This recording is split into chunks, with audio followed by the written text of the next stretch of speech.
منها خلقناكم وفيها نعيدكم ومنها نخرجكم تارة أخرى আল্লাহ ডাক দিয়া বলেন বান্দারে মিনহা খলাকনাকুম ওয়া ফিহা নুঈদুকুম ওয়া মিনহা নুখরিজুকুম তারাতান উখরা। এই আয়াত আপনারা কখন পড়েন? মৃত্যু ব্যক্তিকে কবরে শোয়ানোর পর, যখন জীবিত মানুষগুলি মাটি হাতে নিয়ে যখন মৃত্যু ব্যক্তির কবরের উপরে এই মাটিগুলি দেওয়া শুরু করে দেয়, এই মাটিগুলি দেওয়ার সময় তারা পড়ে মিনহা খলাকনাকুম ওয়া ফিহা নুঈদুকুম। আল্লাহ বলেন বান্দারে এই মাটি থেকে আমি তোমাকে সৃষ্টি করেছি, ঠিক কিনা? জোরে বলেন, আরো জোরে বলেন, কথা ঠিক কিনা? ওয়া ফিহা নুঈদুকুম, আবার আমি আল্লাহ রাব্বুল আলামিন তোমাকে এই মাটির ভিতরে নিয়ে আসবো, তুমি এই মাটির ভিতরে আবার চলে আসবা। আল্লাহ যদি এতটুকু বইলা থাইমা যাইতো, আমাদের জন্য কোনো চিন্তা ছিল না, টেনশন ছিল না, কোনো কিছু ছিল না। কারণ যা দিয়ে আল্লাহ বানাইছেন আবার ওই মাটির সাথে আল্লাহ মিশাই দিবেন, এখানে ব্যাপার শেষ হয়ে যেতে পারত। কিন্তু আমার রব্বুল আলামিন এরপরে যেই আয়াত, যেই শব্দ আল্লাহ তাআলা বলেছেন ওয়া মিনহা নুখরিজুকুম তারাতান উখরা, বান্দারে আবার এই মাটি থেকে আমি তোমাদেরকে বিচারের দিনে, শেষ দিনে, আখিরাতের দিনে আবার আমি আল্লাহ রাব্বুল আলামিন তোমাদেরকে এই মাটি থেকে বের করব। মুফাসসির কিরামগণ বলেছেন এই যে আল্লাহ মাটির সাথে মিশাই দিছিল, মাটির সাথে মিশে যাইতাম, মুমিনও মিশে যাইতো, কাফেরও মিশে যাইতো, বেঈমানেরাও মিশে যাইতো, নামাজিরাও মিশে যাইতো, বেনামাজিও মিশে যাইতো, রোজাদারও মিশে যাইতো, বেরোজদারও মিশে যাইতো। কিন্তু রব্বুল আলামিন এই যে আয়াতের পরে শেষের দিকে আল্লাহ বলেছেন ওয়া মিনহা নুখরিজুকুম, আমি তোমাদেরকে বের করব, বের করব, বের করব, উঠায় নিব। কবরের ভিতরে যদি 200 বছরও থাকো তাহলেও কবর থেকে উঠতে হবে, 500 বছরও যদি থাকো তাহলেও কবর থেকে উঠতে হবে, 1000 বছরও যদি কবর থেকে থাকো তাহলে উঠতে হবে, কি হবে না? জোরে বলেন, আরো জোরে বলেন, হবে কি হবে না? রব্বুল আলামিন ডাক দিয়ে বলেন, ওগো বান্দারে, এই জমিনের ভিতরে কেউ যদি মনে করো আমি আল্লাহ তোমাদেরকে আর মাটি থেকে বের করতে পারবো না, কশ্চিন কালেও চিন্তা করিও না, চিন্তা করিও না, চিন্তা করিও না রে মানুষ। কেননা যে আল্লাহ আমি তোমারে কোনো নকশা ছাড়া, কোনো ডিজাইন ছাড়া, ইঞ্জিনিয়ারের কোনো প্ল্যান ছাড়া আমি আল্লাহ তোমারে বানাইতে পারলাম, সেই আল্লাহ আবার যদি তুমি মাটির সাথে মিশে যাও। আপনি যদি প্রশ্ন করেন হুজুর, হাজারো কবরের ভিতরে মানুষের কোনো চিহ্ন নাই, এমন কি কোন জায়গায় কবরটা পর্যন্ত আছে সেই জায়গাও আমরা চিনি না, ঠিক কিনা? জোরে বলেন। আপনাদের এলাকায় যারা মুরব্বী আছে জিজ্ঞেস করবেন আপনার বাবার কবর কোথায়, দেখাইতে পারবে। এরপরে যদি জিজ্ঞেস করেন দাদার কবর কোথায়, তাও দেখাইতে পারবে। এরপরে যদি জিজ্ঞেস করেন আপনার বাবার দাদার কবর কোথায়, অনেকেই দেখাইতে পারবে না, ঠিক কিনা? জোরে বলেন। এরপরে যদি বলেন যে তার বাবার বাবার কবর কোথায়, অর্থাৎ 3-4 পুরুষ আগের যদি কবর আপনি খোঁজ করতে যান, অনেকেই দেখাইতে পারবে না। পারিবারিক কারো যদি কবরস্থান থাকে সেটা ভিন্ন কথা, কিন্তু ছোট ছোট যেই কবরগুলি দেওয়া হয় কালের বিড়ম্বনায়, আজকে কালের এই পরিকল্পনায় সময় বাড়ার কারণে আজকে আমাদের ভিতর থেকে অনেকগুলি কবর মাটির সাথে বিলীন হয়ে গেছে, ঠিক কিনা? জোরে বলেন। আল্লাহ রাব্বুল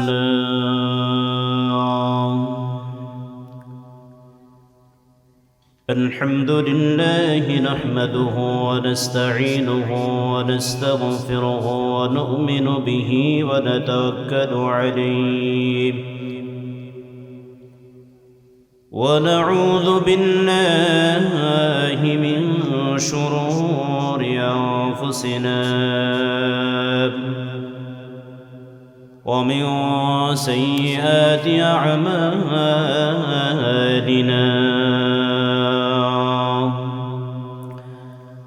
من يهد الله فلا مضل له ومن يضلل فلا هادي له، ونشهد أن لا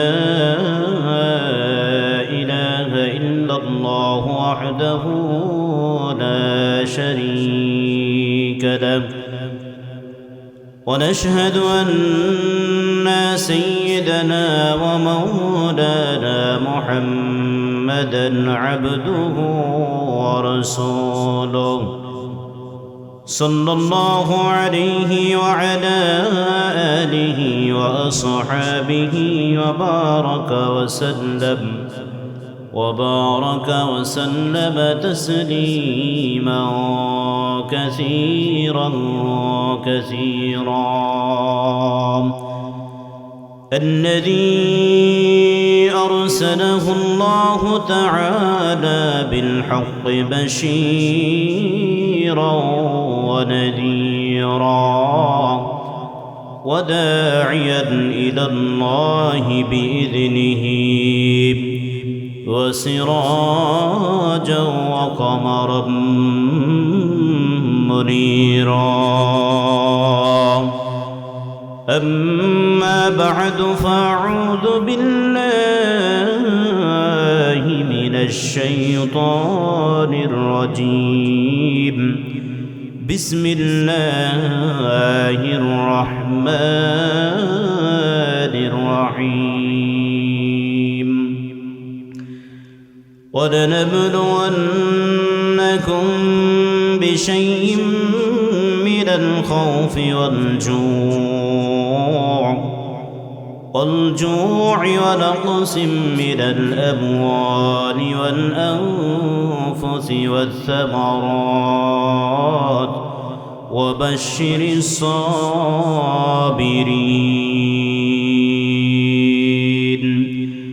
وقال رسول الله صلى الله عليه وآله وسلم: المرء مع من أحب وأنت مع الذي أحببته، أو كما قال النبي عليه الصلاة والسلام. صدق الله المولانا العظيم وصدق رسوله النبي الكريم، ونحن على ذلك من الشاهدين والشاكرين والذاكرين، والحمد لله رب العالمين. إن الله وملائكته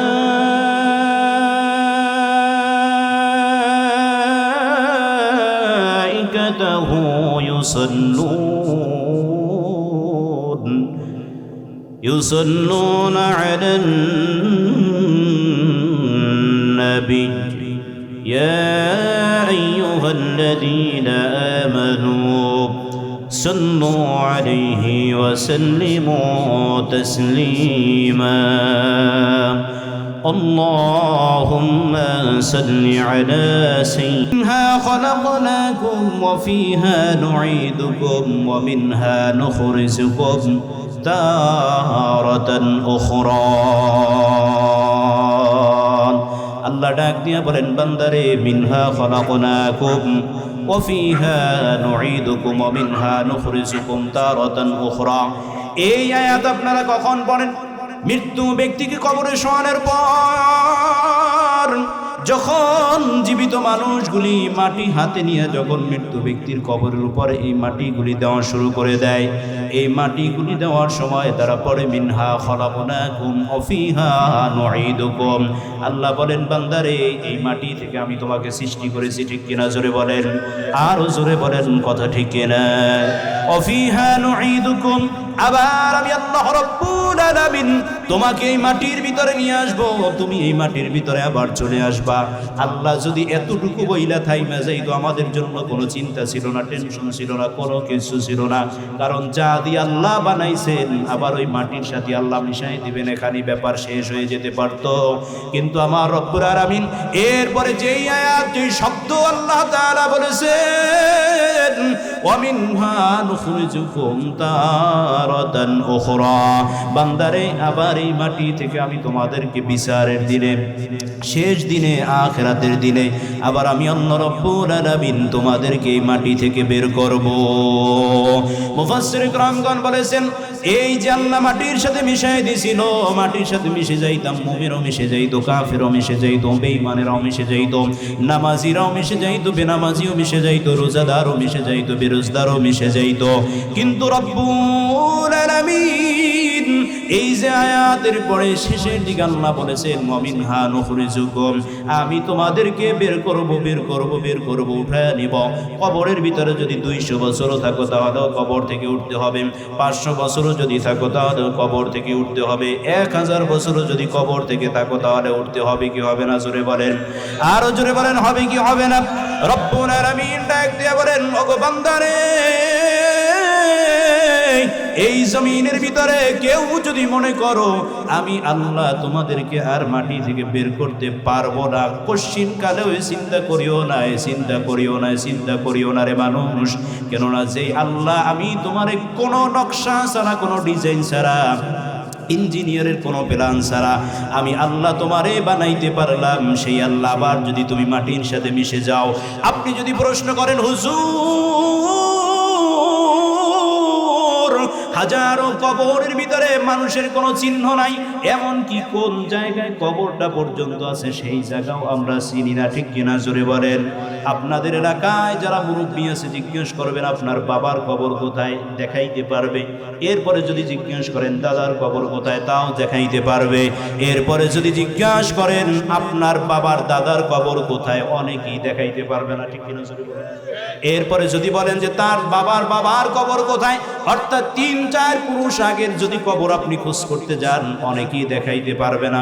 পারিবারিক কারো যদি কবরস্থান থাকে সেটা ভিন্ন কথা, কিন্তু ছোট ছোট যেই কবরগুলি দেওয়া হয় কালের বিড়ম্বনায়, আজকে কালের এই পরিকল্পনায় সময় বাড়ার কারণে আজকে আমাদের ভিতর থেকে অনেকগুলি কবর মাটির সাথে বিলীন হয়ে গেছে, ঠিক কিনা? জোরে বলেন। আল্লাহ রাব্বুল আলামিন ডাক দিয়ে বলেন, বান্দারে যদি মনে করো এই কবরের ভিতর থেকে আমি আল্লাহ তোমাদেরকে বের করতে পারবো না, তবে বান্দা মৃত্যুর আগে তোমার জন্মের ব্যাপারে একটু চিন্তা করো। তুমি যে দুনিয়ার ভিতরে আসছো, আমি আল্লাহ কোনো ইঞ্জিনিয়ারের প্ল্যান নেই নাই, কোনো দুনিয়ার মানুষের সহযোগিতা নেই নাই, কোনো নাম নিশানা ছাড়া আল্লাহ আমাদেরকে সৃষ্টি করছেন কি করে নাই? জোরে বলেন, করছে কি করে নাই? এই আল্লাহ যদি আমাদেরকে মায়ের গর্ভের ভিতরে সৃষ্টি করতে পারে, মাটির সাথে মিশিয়া গেল, সেই আল্লাহ আমাদেরকে আবার বের করতে পারবে কি পারবে না?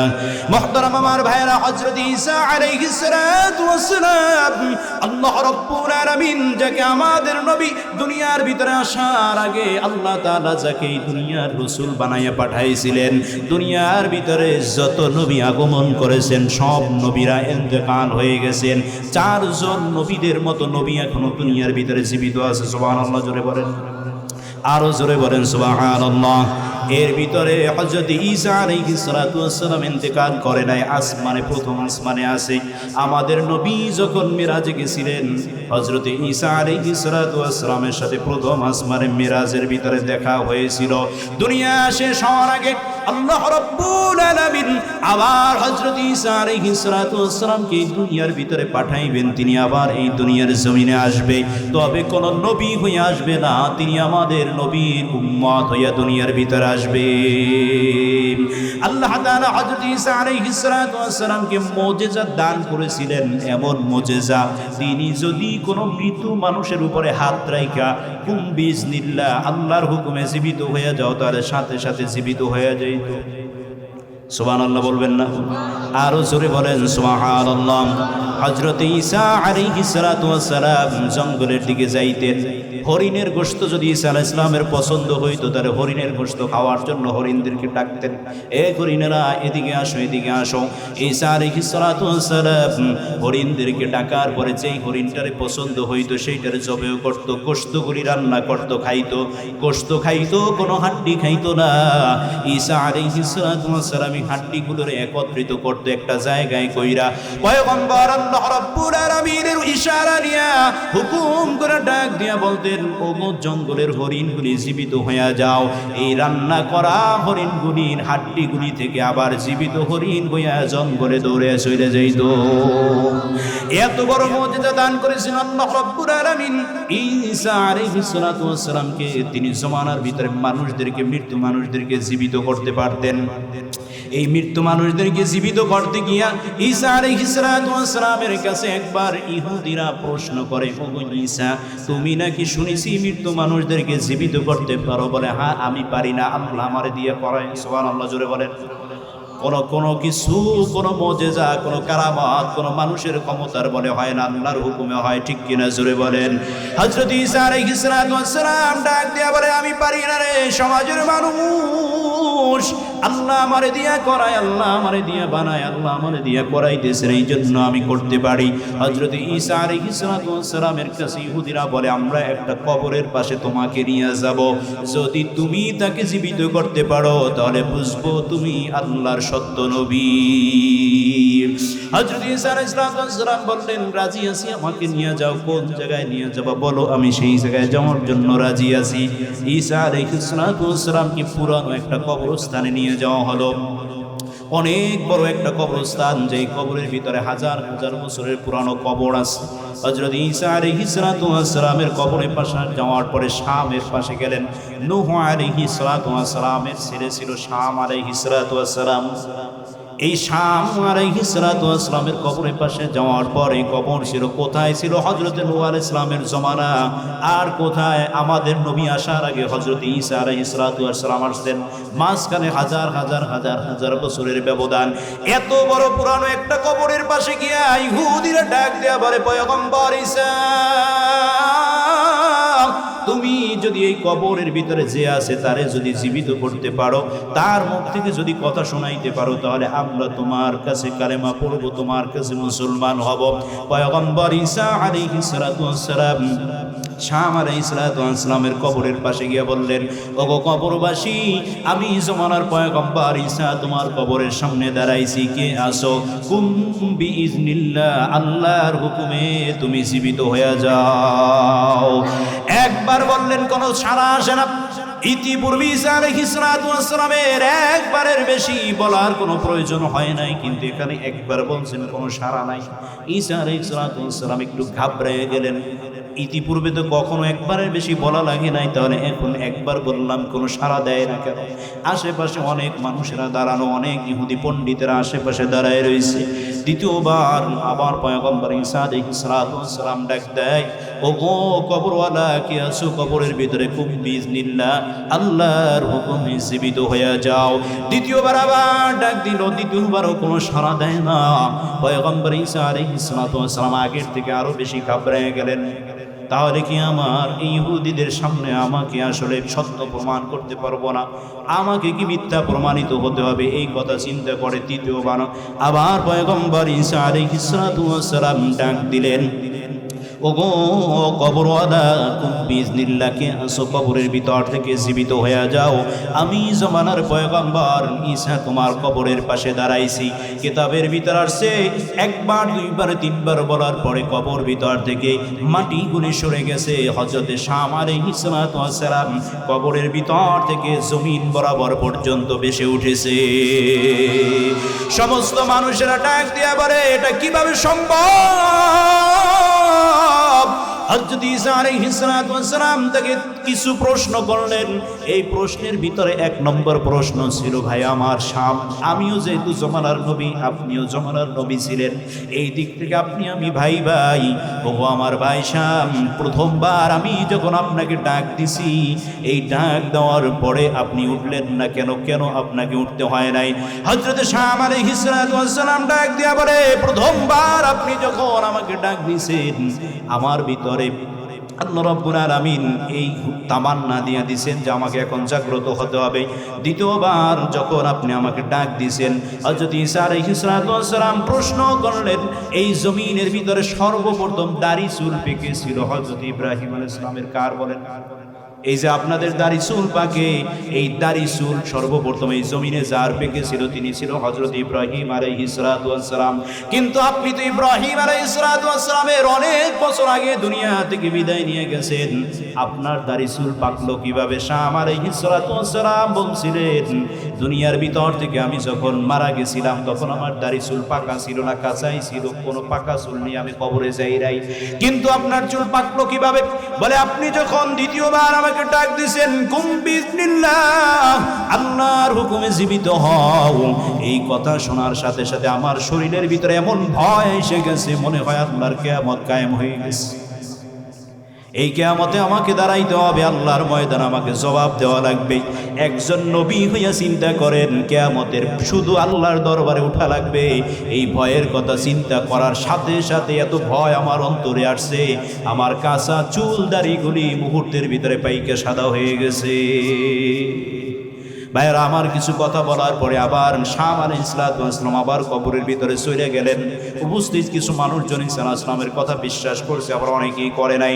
মুহতারাম আমার ভাইয়েরা, এই জন্য বলি দুনিয়ার জমিন আল্লাহ রাব্বুল আলামিন আপনাকে আমাকে কবরের ভিতরে উঠাইতে পারবে কি পারবে না?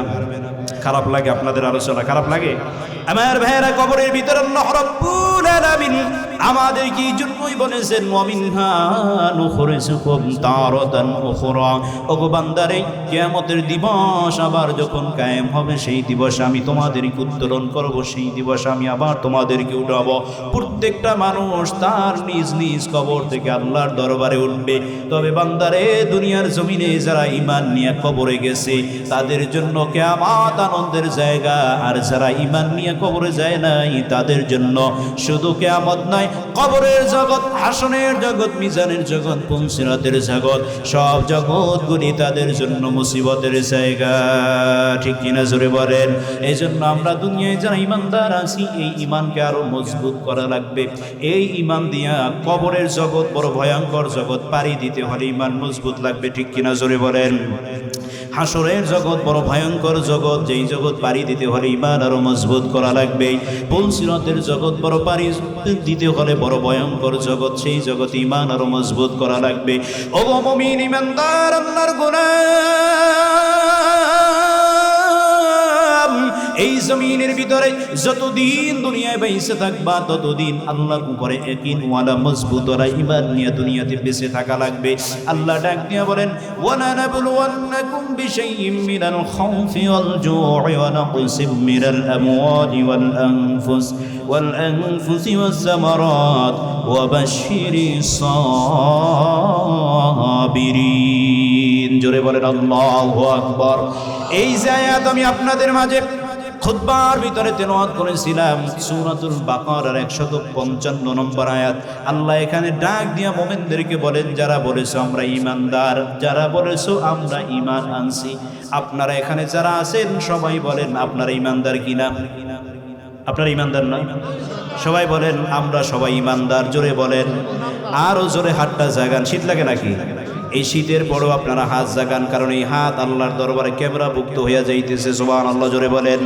আর হাত জাগায় বলেন আল্লাহ আমরা হইলাম ইমানদার, তুমি আমাদের সবাইকে ইমানদার হিসাবে কবুল করে নাও। বলেন আমিন। মুহতারাম আমার ভাইরা, ইমানদার যারা দাবি করেছেন আল্লাহ ডাক দিয়ে বলেন বান্দারে, ইমানদার যখন দাবি করেছো, যখন বলেছো আমি আল্লাহকে ভালোবাসি, আল্লাহর উপর ঈমান এনেছি, আল্লাহর উপরে বিশ্বাস করেছি, রসুলকে ভালোবেসেছি, রসুলের উপর ঈমান এনেছি, বিশ্বাস করেছি, তাদেরকে আল্লাহ ডাক দিয়ে বলেন মুখের কথাই শুধু হবে না, ওয়ালা নাবলুওয়ান্নাকুম বিশাইইম মিনাল খাউফ ওয়ালা নাবলুওয়ান্নাকুম, তাকিদ দিয়া গুরুত্ব দিয়া আল্লাহ তাআলা বলতেছেন অবশ্যই অবশ্যই ইমানদার যদি দাবি করো, ইমানদারদেরকে আমি আল্লাহ অবশ্যই পরীক্ষা করব।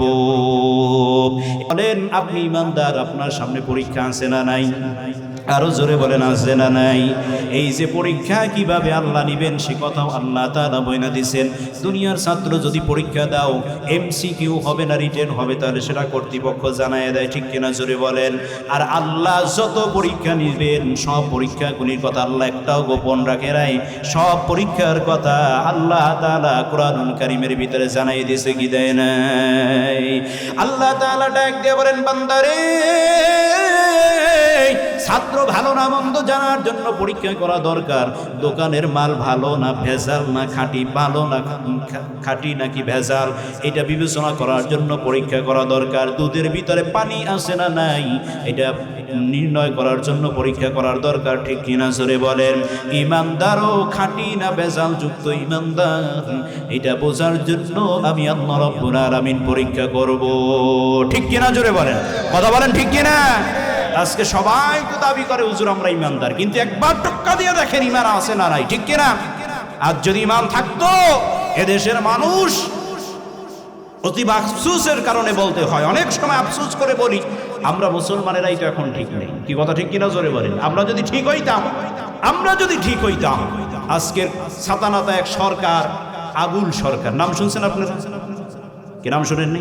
এই যে ইদানিংকালে বাউল যারা গান গায়, আমার যুবক ভাইয়েরা জানবে ভালো। আর আমার খুব ভালো লাগছে, আপনাদের এলাকায় মসজিদ কমিটির অনেকেরই দেখছি যুবক, খুব মাশাআল্লাহ, ভালো, আলহামদুলিল্লাহ, শুকরিয়া বলেন সবাই। এই যে বাউল আবুল সরকার, এরা নিজে দাবি করে মুসলমান, দেখছেন নি মুসলমান কোন জায়গায় গিয়ে ঠেকছে? দাবি করে মুসলমান, তারা গান গায়, গান গাইতে গিয়ে গিয়া আজকে দেখলাম এক জায়গায় বলেই ফেলছে যে আল্লাহ সূরাতুন নাসের ভিতরে এতবার নাচ বলছে, এতবার নাচ বলার দরকার কি? বলেন নাউজুবিল্লাহ। আপনারা আমার কথা বুঝেন নাই, যদি বুঝতেন। আচ্ছা, আপনারা জানেন যে কোনো এক বাউল শিল্পী আল্লাহরে নিয়ে কটূক্তি করছে, এটা নিয়ে দেশের ভিতরে অনেক জায়গায় বিক্ষোভ চলে, অনেক জায়গায় অনেক কিছু চলে, এটা কি আপনারা জানেন? যদি জেনে থাকেন তাহলে বুঝে থাকলে বলেন, কোন মানুষ এই জমিনের ভিতরে আল্লাহর নিয়ে কটূক্তি করে সাহস তো করার কথা ছিল না যদি আমরা পাক্কা ইমানদার হইতাম। ঠিক কিনা জোরে বলেন? তার জিহ্বাকে ছিঁড়ে ফেলতাম। এদেশের মানুষ নামাজ পড়ুক আর না পড়ুক, কোরআন বুঝুক আর না বুঝুক, আল্লাহ এবং তার রাসূলের ব্যাপারে বিন্দু মাত্র কোনো ছাড় নাই। ঠিক কিনা জোরে বলেন? কোন সরকার এই বাউল ডাউল দেখার সময় নাই, বাম হাত দিয়া জিহ্বা ছেড়ে ফেলার জন্য আমরা মুসলমানরা রাজি আছি। ঠিক কিনা জোরে বলেন? মুহতারাম আমার ভাইয়েরা, এদেশের মানুষ যতটা তার নিজেকে ভালো না বাসে, তার থেকে আল্লাহকে বেশি ভালোবাসে। আমরা মুসলমান, আমরা ওমরের জাতি, আমরা আবু বকরের জাতি, খালেদ বিন ওয়ালিদের জাতি, হযরতে হানজালার জাতি। ঠিক কিনা জোরে বলেন? ইমানের জন্য জীবন দিব, বাড়ি ছাড়বো, ঘর ছাড়বো, তারপরও কোনো নাস্তিক আর মুরতাদের জায়গায় জমিনে হবে না। ঠিক কিনা? আরো জোরে বলেন ঠিক কিনা? আজকে শুধুমাত্র এই ধর্ম নিয়ে যারা ব্যঙ্গ করে, ধর্ম নিয়ে যারা বাজে কথা বলে, এদের সঠিক বিচার না হওয়ার কারণে দিন দিন এদের সংখ্যা বেরিয়ে যাচ্ছে। ঠিক কিনা জোরে বলেন? এদেরকে আবার অনেক রাজনৈতিক ব্যক্তিবর্গ আছে, এরা আবার এদেরকে সাপোর্ট করে। কি কথা বলেন ঠিক কিনা? রাজনীতি আপনারা করেন, ভালো কথা, আলহামদুলিল্লাহ করেন, কিন্তু আল্লাহরে জিয়া যদি কোনো ব্যক্তি খারাপ কথা বলে, তারে নিয়েও রাজনীতি, এটা তো মুরতাদ। এটার ব্যাপারে সবাইকে বলতে হবে যে নির্দ্বিধায় ফাঁসি চাই। ঠিক কিনা জোরে বলেন? কোন মানুষ আল্লাহরে নিয়ে যদি ব্যঙ্গ করে, সে আমাদের দলের কেউ না। সে যদি আমার বাপও হয়, আর যদি আল্লাহর বিরুদ্ধে চলে যায়, তাহলে ওকে দেখার সুযোগ নাই, আমার বাপ বলে পরিচয় দেওয়ার সুযোগ নাই। আল্লাহর দুশমন, আমারও দুশমন। ঠিক কিনা জোরে বলেন? অথচ আমরা রাজনৈতিক স্বার্থে এতটাই লিবারেল হয়ে গেছি, সমাজের ভিতরে আমাদের সবার ভোট লাগবে, আমরা সবার ভোট চাই। এই ভোট চাইতে গিয়ে আমরা পূজায় পর্যন্ত চলে যাই। কিছুদিন আগে দেখেন, আবার দেখা গেছে যে আমরা আবার অনেকেরই বলি এদের উপরে নির্যাতন করা, এগুলা কি বলে, মানবতার মানে ব্যত্যয় ঘটে, মানবতার ঠিক থাকে না। ভাইরা আমার, আল্লাহ তাআলা আমাদেরকে বোঝার তৌফিক দান করুক। বলেন আমিন, বলেন আমিন। একটা কথা আমরা নেত্রহীন কণ্ঠে বলতে চাই, পৃথিবীতে কেউ আমাদের শত্রু না। কেউ শত্রু? বিধর্মী আমাদের শত্রু, হিন্দু আমাদের শত্রু, খ্রিস্টান আমাদের শত্রু, কিন্তু কেউ যদি আল্লাহ এবং রাসূলের শত্রু হয়ে যায়, ওটা আমার শত্রু। ঠিক কিনা? সেটা যদি আমার ঘরেও হয়ে থাকে, তাহলেও আমার শত্রু। কেউ ঠিক কিনা জোরে বলেন? আল্লাহ তাআলা ধর্ম নিয়ে বাড়াবাড়ি করতে বলে নাই, কিন্তু কেউ যদি ধর্মে নিয়ে কটূক্তি করে, তাকে ছাড় দিতেও আল্লাহ তাআলা বলে নাই। ঠিক কিনা জোরে বলেন? আপনারা রাজি আছেন তো ইনশাআল্লাহ? বলেন ইনশাআল্লাহ। এই দুনিয়ার জমিনে ইসলামের জন্য জীবন দেওয়ার জন্য মরবো তো একদিন, মরবো কি মরবো না? কি বলেন, মরবো কি মরবো না? জীবনটা যদি আল্লাহর জন্য শহীদ হয়ে যায়, শাহাদাতের মর্যাদা যদি আমরা নিয়ে দুনিয়া থেকে যাইতে পারি, রাজি আছেন না ইনশাআল্লাহ? আল্লাহ কবুল করুন। জোরে বলেন, আরো জোরে। কে আপনারা বেজার হয়েছেন আমার উপরে যে হুজুর আল্লাহ ওয়াজ করতে এখন কি কথা বলেন? এইটাই ওয়াজ, এইটাই ওয়াজ। ঠিক কিনা জোরে বলেন? আল্লাহ এবং তার রসুলের কোনো দুশ্মন আমাদের বন্ধু হতে পারে না। পারে কি? জোরে বলেন, পারে কি? পারে না। মোহতারাম আমার ভাইয়েরা, আল্লাহ তাআলা ঈমানদারদেরকে পরীক্ষা করবেন। কি করবেন বলেন ভাই? বলেন, জোরে বলেন। পরীক্ষা করবেন। কয় বিষয় পরীক্ষা করবেন? দুইটা বিষয়। এই দুইটা বিষয়ের উপরেই আমি কথা বলবো। কয়টা বিষয়? দুই বিষয় আল্লাহ তাআলা পরীক্ষা করবেন। আল্লাহ রাব্বুল আলামিন বলেন, وَلَنَبْلُوَنَّكُمْ بِشَيْءٍ مِّنَ الْخَوْفِ وَالْجُوعِ وَنَقْصٍ مِّنَ الْأَمْوَالِ। ওগো বান্দারে, দুনিয়ার জমিনে যারা আল্লাহ তাআলাকে ঈমানদার বলে পরিচয় দিবা, যারা বলবা আল্লাহ আমি ঈমানদার, আমি আপনার উপর ঈমান এনেছি, আপনাকে বিশ্বাস করি, রাসূলকে বিশ্বাস করি, এই কথা যারা দুনিয়ার ভিতরে বলবে, আল্লাহ তাআলা বলেন ওয়ালানাবলুওয়ান্নাকুম বিশাইইম মিনাল খাউফ। এক নাম্বার হলো ভয় ভীতি দিয়ে আমি আল্লাহ তাআলা পরীক্ষা করব। দ্বিতীয় নাম্বার হলো মিনাল আমওয়াল ওয়া নাকসিম মিনাল আমওয়াল। দ্বিতীয় নাম্বার হলো মালের সংকটতা দিয়া, সম্পদের সংকটতা দিয়া, খাদ্যের অভাব দিয়া, বিভিন্ন সময় অভাব অনটন দিয়া আমি আল্লাহ তোমাদের উপরে পরীক্ষা করব। ভাইরা আমার, যুগে যুগে যারা ঈমান গ্রহণ করেছেন তাদের উপরে ভয় আসছে কি আসে নাই? চলেন, আপনি আমি তো বাংলাদেশের এই সংখ্যাগরিষ্ঠ একজন মুসলিম ভূখণ্ডের ভিতরে জন্মগ্রহণ করেছি, যেই জায়গায় ইমানের কথা বললে মারার কেউ সাহস পায় না, ঠিক কিনা জোরে বলেন? যেই জায়গায় কালেমার কথা বললে কেউ আঘাত করার সাহস পায় না, যেই জায়গায় নবীর পক্ষে কথা বললে কেউ অসম্মান করে না, বরঞ্চ সম্মান করে, ঠিক কিনা? সবাই তাকে আদর করে, মহব্বত করে। দিনের কথা বললে কেউ যদি নামাজ নাও পড়ে তাহলে ওই ব্যক্তিকে সে ব্যক্তি সম্মান করে। এজন্য রব্বুল আলামিন ডাক দিয়া বলেন, বান্দারে পরীক্ষা করব। সাহাবায়ে কেরামদের ইতিহাসের দিকে তাকায় দেখেন, সাহাবায়ে কেরাম রিদওয়ানুল্লাহি তাআলা আলাইহিম আজমাইন, তারা যে ঈমান আনছে, এই ঈমান আনার পরে তাদের জীবনের উপরে অত্যাচার হয়েছে কি হয় নাই? আরো জোরে বলেন, হয়েছে কি হয় নাই? এই অত্যাচার এমন পর্যন্ত হয়েছে, এতটা বেশি অত্যাচার হয়েছে, এত বেশি অত্যাচার হইতে হইতে হযরতে খাব্বাব, হযরতে বেলাল, আমার আগে আমাদের ইব্রাহিম ভাই মাওলানা ইব্রাহিম খলিল তিনি বলেছেন, হযরতে বেলাল রাদিয়াল্লাহু তাআলা ইসলাম গ্রহণ করার কারণে কতটা কষ্ট সহ্য করেছেন। হযরতে আবু বকর, হযরতে সুমাইয়া রাদিয়াল্লাহু তাআলা আনহা ইসলাম গ্রহণ করার কারণে প্রথম দুনিয়ার ভিতর থেকে শাহাদাত বরণ করে দুনিয়া থেকে বিদায় নিয়ে গেছেন। এই জন্য আমাদের জীবনের উপরে ঈমান আনার কারণে অনেক সময় ভয় নাও আসতে পারে, কিন্তু আল্লাহ বলেছেন তোমাদের জীবনের উপরে আল্লাহকে যখন আল্লাহ বইলা স্বীকার করবা, তখন তোমাদের উপরে মানুষ নির্যাতন করতে পারে, অন্যায় করতে পারে, অত্যাচার করতে পারে, তোমার বাবা তোমার বিরুদ্ধে চলে যেতে পারে, তোমার ভাই তোমার বিরুদ্ধে চলে যেতে পারে, কিন্তু তারপরেও বান্দারে এই সব ভয়কে উপেক্ষা করে যারা ঈমানের উপরে মজবুত থাকবে, ইস্তেকামত থাকবে, ওই বান্দাগুলি হলো পাক্কা ঈমানদার। আল্লাহ তাআলা ডাক দিয়ে বলেন, যুগে যুগে যুগে যুগে সাহাবায়ে কেরাম রিদওয়ানুল্লাহি তাআলা আলাইহিম আজমাইন, তারা সবাই যুগে যুগে ঈমান আনার পরে তারা সবাই কালেমার জন্য, ঈমানের জন্য অসংখ্য নির্যাতন সহ্য করেছেন। হযরত খাব্বাব রাদিয়াল্লাহু তাআলা আনহু ইসলামের বড় একজন ব্যক্তিত্ব ছিল, বড় একজন মানুষ ছিল, আমিরুল মুমিনিন। হযরত ওমরের কাছে গিয়ে একদিন বলে, ওগো আমিরুল মুমিনিন, আপনি কি ইসলামের জন্য বেশি কষ্ট করেছেন নাকি আমি ইসলামের জন্য বেশি কষ্ট করেছি? হযরত আমিরুল মুমিনিন ওমর ফারুক রাদিয়াল্লাহু তাআলা আনহু ডাক দিয়ে বলেন, ওগো খাব্বাব, আমি ওমরের তো অনেক মানুষ ভয় পাইত, ঠিক কিনা জোরে বলেন? আমি ওমরের সামনে দাঁড়াইয়া কথা বলার তেমন কারো কোনো সুযোগ ছিল না, সাহসও ছিল না, আমারে কেউ নির্যাতন করবে এ ধরনের কারো কোনো শক্তিও ছিল না। আমি তেমন একটা বেশি কিছু ইসলামের জন্য নির্যাতন সহ্য করি নাই, তবে তুমি কি নির্যাতন সহ্য করেছ? হযরত খাব্বাব ডাক দিয়া বলে, আমিরুল মুমিনিন, নিজের মুখে শুনবেন নাকি আপনার চোখে দেখবেন? আমিরুল মুমিনিন হযরত ওমর ফারুক রাদিয়াল্লাহু তাআলা আনহু ডাক দিয়া বলেন, খাব্বাব রে, কেউ যদি নিজের চোখে দেখতে পারে তাহলে তার দৃঢ় বিশ্বাস বেশি হয়।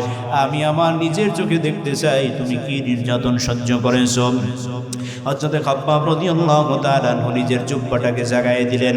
আমিরুল মুমিনিন ওমরকে ডাক দিয়ে বলে, ওমর, একটু আমার পিঠের দিকে তাকান। হযরত ওমর পিঠের দিকে তাকাইলেন, পিঠের দিকে তাকায় দেখেন খাব্বাবের শরীরের ভিতরে, পিঠের ভিতরে বড় বড় গর্ত দেখা যায়। হযরত ওমর খাব্বাবকে ডাক দিয়ে বলে, ভাই খাব্বাব, এত বড় রোগ তোমার কখন হয়েছে, যে রোগের কারণে তোমার পিঠের ভিতরে গর্ত হয়ে গেছে, কোনোদিন তো আমাদেরকে বললা না। হযরত খাব্বাব ডাক দিয়া বলে, আমিরুল মুমিনিন, এগুলি কোনো রোগের গর্ত না, রোগের গর্ত না, আমার কোনোদিন বসন্ত হয় নাই, কোনোদিন আমার কুষ্ঠ রোগ হয় নাই, যার কারণে আমার শরীরের ভিতরে গর্ত হয়ে যাবে। হযরত ওমর ডাক দিয়া বলে, খাব্বাব, তাহলে এই গর্তগুলি কিসের? এত বড় বড় গর্ত যেগুলি দেখলে পরে মানুষ ভয় পাইয়া যায়, ভয় পাওয়ার মতো অবস্থা হয়ে যায়। হযরত খাব্বাব দুইটা চোখের পানি ছাইরা ডাক দিয়া বলে, আমিরুল মুমিনিন, যখন কালেমা পড়েছি মুসলমান হয়ে গেছে, গোপনে গোপনে কালেমা পড়ছি, কেউ জানে না। যখন আস্তে আস্তে প্রকাশ পাইল খাব্বাব কালেমা পড়েছে, মুসলমান হয়ে গেছে, পরিবারের মানুষজন আমাকে জিজ্ঞাসা করলো, তুমি কি কালেমা পড়েছো? বলে, হ্যাঁ আমি কালেমা পড়েছি। ঈমান এনেছো? বলে, হ্যাঁ আমি ঈমান এনেছি। বলে, ছেড়ে দাও। বললাম, না, কোনো দিন ছাড়বো না। যদি না ছাড়ো বাড়ি ছাড়তে হবে। বলল, রাজি আছি। না ছাড়ো নির্যাতন দিব। বলে, সহ্য করার জন্য রাজি আছি। এমন নির্যাতন করবো, সহ্য করতে পারবা না। খাব্বাব ডাক দিয়া বলে, যতই নির্যাতন দাও না কেন, যত অত্যাচার আমার উপরে করো না কেন, যদি আমার জীবন চলে যায়, ঈমান থেকে এক চুলো পরিমাণ দূরে যাব না। হযরত খাব্বাব রাদিয়াল্লাহু তাআলা আনহু ডাক দিয়া বলে, আমিরুল মুমিনিন, এই কথা বলার সাথে সাথে আমার উপরে নির্যাতন শুরু হয়ে গেল। আমার উপরে অমানবিক অমানসিক নির্যাতন দিনের পর দিন শুরু হয়ে গেল। নির্যাতন চলে। আমিরুল মুমিনিন প্রাথমিক অবস্থায় আমাকে খানা দিত না, খানা না খাওয়াই আমাকে রাখা হতো। দীর্ঘদিন আমি না খাইয়া একেবারে মরণের মতো অবস্থা হয়ে যাইত। ও আমিরুল মুমিনিন, লম্বা ঘটনা সংক্ষেপ করে বলি, খাব্বাব রাদিয়াল্লাহু তাআলা আনহু বলেন, সর্বশেষ নির্যাতনটা এতটাই করুণ ছিল, এতটাই মারাত্মক ছিল, এতটা বেদনাদায়ক নির্যাতন খাব্বাবের উপরে করা হয়েছে। খাব্বাব ডাক দিয়া বলে, আমিরুল মুমিনিন, আমাকে হাত বাঁধা হইতো, পা বাঁধা হইতো, কোমরের ভিতরে আমাকে বাঁধা দিয়ে হইতো, বান্ধা রাখা হইতো। এরপরে জ্বলন্ত অনেক রকমের কয়লা, আপনারা চিনেন তো কয়লা, ঠিক কিনা জোরে বলেন? এই কয়লাগুলি, এই জ্বলন্ত গরম কয়লাগুলি জমিনের উপরে রাখা হইতো। এরপরে এর উপরে আমার শোয়া দেওয়া হইতো। শুধু শোয়া দেওয়া হইতো না, এই আগুনগুলি যাতে আমার শরীরের ভিতরে ভালোভাবে স্পর্শ করতে পারে, আমার যাতে ভালোভাবে পোড়ায় ছাই করে দিতে পারে। ও আমিরুল মুমিনিন, দুনিয়ার কোনো খারাপ জায়গায় পড়লে মানুষ যদি চলেও যেতে না পারে, তাহলে এদিকে একটু মোড় দেয়, ওদিকে একটু মোড় দেয়, ঠিক কিনা জোরে বলেন? কিন্তু আমি এদিকেও মোড় দিতে পারি না, ওদিকেও মোড় দিতে পারি না। আমার বুকের উপরে পাথর চাপা দিয়ে দেওয়া হয়েছে, পিঠের উপরে পাথর চাপা দিয়ে দেওয়া হয়েছে। ও আমিরুল মুমিনিন, দুনিয়ার আগুন নিবানের জন্য পানির প্রয়োজন হয়, পানির দরকার হয়। খাব্বাবের পিঠের নিচের আগুন নিবানের জন্য কোনো পানি পাওয়া যায় নাই। খাব্বাবের শরীরের রক্তগুলি দিয়া দিয়া এই পানিগুলির নিবানো, এই আগুনগুলির নিবানো হয়েছে। আমিরুল মুমিনিন হযরত ওমর দুইটা চোখের পানি ছাইরা দিছে, আর খাব্বাবকে ডাক দিয়া বলে, খাব্বাব রে, তুমি যদি বলো তাহলে তোমার জন্য আমি চিকিৎসার ব্যবস্থা করব, বাইতুল মাল থেকে চিকিৎসা করায় তোমারে ভালো বানায়া দেব, তোমারে ভালো, এই রোগগুলি ভালো হয়ে যাবে। খাব্বাব ডাক দিয়া বলে, আমিরুল মুমিনিন, আপনার টাকার দরকার নাই, যদি চিকিৎসা করাইয়া ভালো বানানোর প্রয়োজন হইতো অনেক আগেই আমি খাব্বাব চিকিৎসা করাইয়া ভালো বানাইতে পারতাম। আমিরুল মুমিনিন হযরত ওমর ফারুক রাদিয়াল্লাহু তাআলা আনহু ডাক দিয়া বলে, খাব্বাব রে, কেন তাহলে তুমি চিকিৎসা করাও নাই, কেন তুমি চিকিৎসা করাও নাই? খাব্বাব ডাক দিয়া বলে, কঠিন ওই কিয়ামতের ময়দানে আল্লাহ রাব্বুল আলামিন হাজার হাজার মানুষদেরকে দাঁড় করাইবে, তাদের জীবনের আমলনামার হিসাবগুলি চাইবে। ওগো আমিরুল মুমিনিন, আমি খাব্বাব সেদিন আল্লাহর দরবারে দাঁড়াইব। আল্লাহ যদি আমার ডাক দিয়া জিজ্ঞাসা করে, খাব্বাব রে, আমার জন্য কি নিয়ে আনছো? নামাজ কত দূর পড়েছো, রোজা কত দূর রেখেছো, দান সদকা কত দূর করেছো?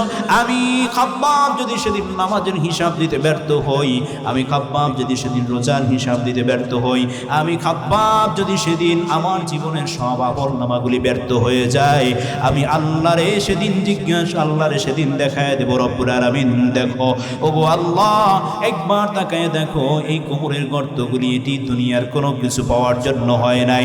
এই গর্তগুলি হয়েছে একমাত্র তোমার উপর ঈমান আনার জন্য। আমি যদি সেদিন কোনো আমলের কারণে যদি মাপ নাও পাই, আমার বিশ্বাস আমার এই কতগুলি দেখাই আল্লাহর দরবারে মাপ পাইয়া জান্নাতে চলে যাব। আরো জোরে বলেন সুবহানাল্লাহ। মুহতারাম আমার ভাইয়েরা, এই রকমের নির্যাতন শুধু খাব্বাবের উপরে হয় নাই, বেলালের উপরে হয়েছে, অনেক মানুষের উপরে হয়েছে। নবীজির একজন অনেক প্রিয় আদরের একজন সাহাবী ছিল হযরত আব্দুল্লাহ রাদিয়াল্লাহু তাআলা আনহু। ইসলাম গ্রহণ করার আগে তার বাবা দুনিয়া থেকে বিদায় নিয়ে চলে গেছে, বাবা দুনিয়া থেকে বিদায় নিয়ে গেছে। আব্দুল্লাহ রাদিয়াল্লাহু তাআলা আনহু আল্লাহর নবীর একজন আদরের সাহাবী, যুবক সাহাবী, অনেক সম্পদওয়ালা মানুষ ছিল। বাবা ইন্তেকাল করার পরে সম্পদগুলি ভাগ হয়ে গেছে। চাচার ঘরে লালিত পালিত হইতেছিলেন, চাচার ঘরে মানুষ হইতেছিলেন। মদিনা থেকে অনেক দূরে বসবাস করে হযরত আব্দুল্লাহ রাদিয়াল্লাহু তাআলা আনহু তার চাচার ঘরের ভিতরে লালন পালন হইতেছিলেন। এমন সময় তিনি কালেমার দাওয়াতগুলি শুনতেছেন, আল্লাহর নবীর দাওয়াতগুলি তার কানের ভিতরে যাইতেছেন, যাইতে যাইতে গোপনে পড়ে ফেলেছেন লা ইলাহা ইল্লাল্লাহু মুহাম্মাদুর রাসূলুল্লাহ। মুহতারাম আমার ভাইরা, কালেমা পড়ে মুসলমান হয়ে গেছে, প্রচার করে নাই, প্রকাশ করে নাই। দীর্ঘদিন যাওয়ার পর হযরতে আব্দুল্লাহ রাদিয়াল্লাহু তাআলা আনহু, তখনও তার নাম আব্দুল্লাহ হয় নাই, নাম রাখা হয়েছিল আব্দুল উজ্জা। এই যে বিধর্মীদের নাম রাখা হয়েছিল আব্দুল উজ্জা, আব্দুল্লাহ রাদিয়াল্লাহু তাআলা আনহু আব্দুল উজ্জা থাকা অবস্থায় তার চাচার কাছে গিয়ে একদিন বলে, চাচা যান, মদিনার বুকে একজন নবী এসেছেন, রাসূল এসেছেন, কত সুন্দর তিনি কথা বলেন, আল্লাহর উপরে দাওয়াত দেন। খারাপ লাগে আপনাদের? চলবে নাকি শেষ করে দেব? আমার ভাইয়ারা, হযরত আব্দুল্লাহ রাদিয়াল্লাহু তাআলা আনহু ডাক দিয়া বলেন, চাচা গো, মদিনার বুকে যেই ব্যক্তি কালেমার দাওয়াত দিতেছেন সেই ব্যক্তি সম্পর্কে আপনার ধারণা কি? নবী সম্পর্কে আপনার ধারণা কি?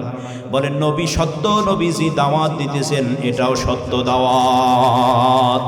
হযরত আব্দুল্লাহ ডাক দিয়ে জিজ্ঞেস করেন, চাচা গো, তাহলে কালেমা পড়বেন নাকি? বলে, না, কোশ্চিন কালেও কালেমা পড়ব না।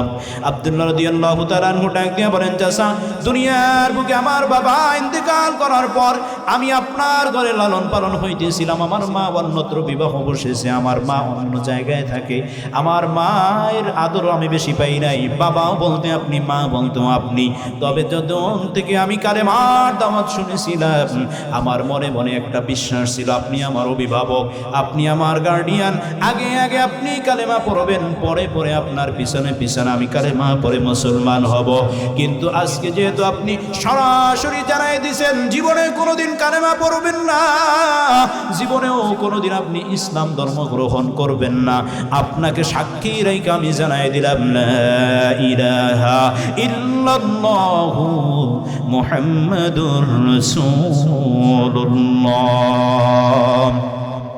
আমার ভাইয়েরা, কালেমার পর চাচা আব্দুল্লাহকে জিজ্ঞাসা করে, আব্দুল্লাহ, কালেমা তো পড়ে ফেলেছো, এবার বলো তাহলে তুমি কি কালেমার উপরে ইয়াকিন রাখতে চাও, ইস্তেকামাত থাকতে চাও? বলে, হ্যাঁ চাচা, বুঝে শুনে আমি এই কালেমা পড়েছি।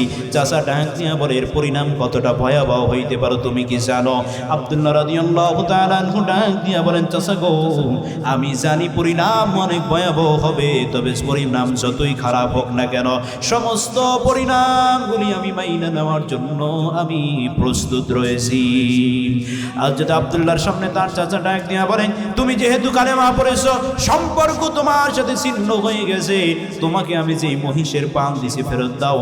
আব্দুল্লাহ বলেন, দিয়া দিলাম চাচা, নিয়ে যান। উটের পাল দিছি, বলে দিয়া দিলাম, নিয়ে যান।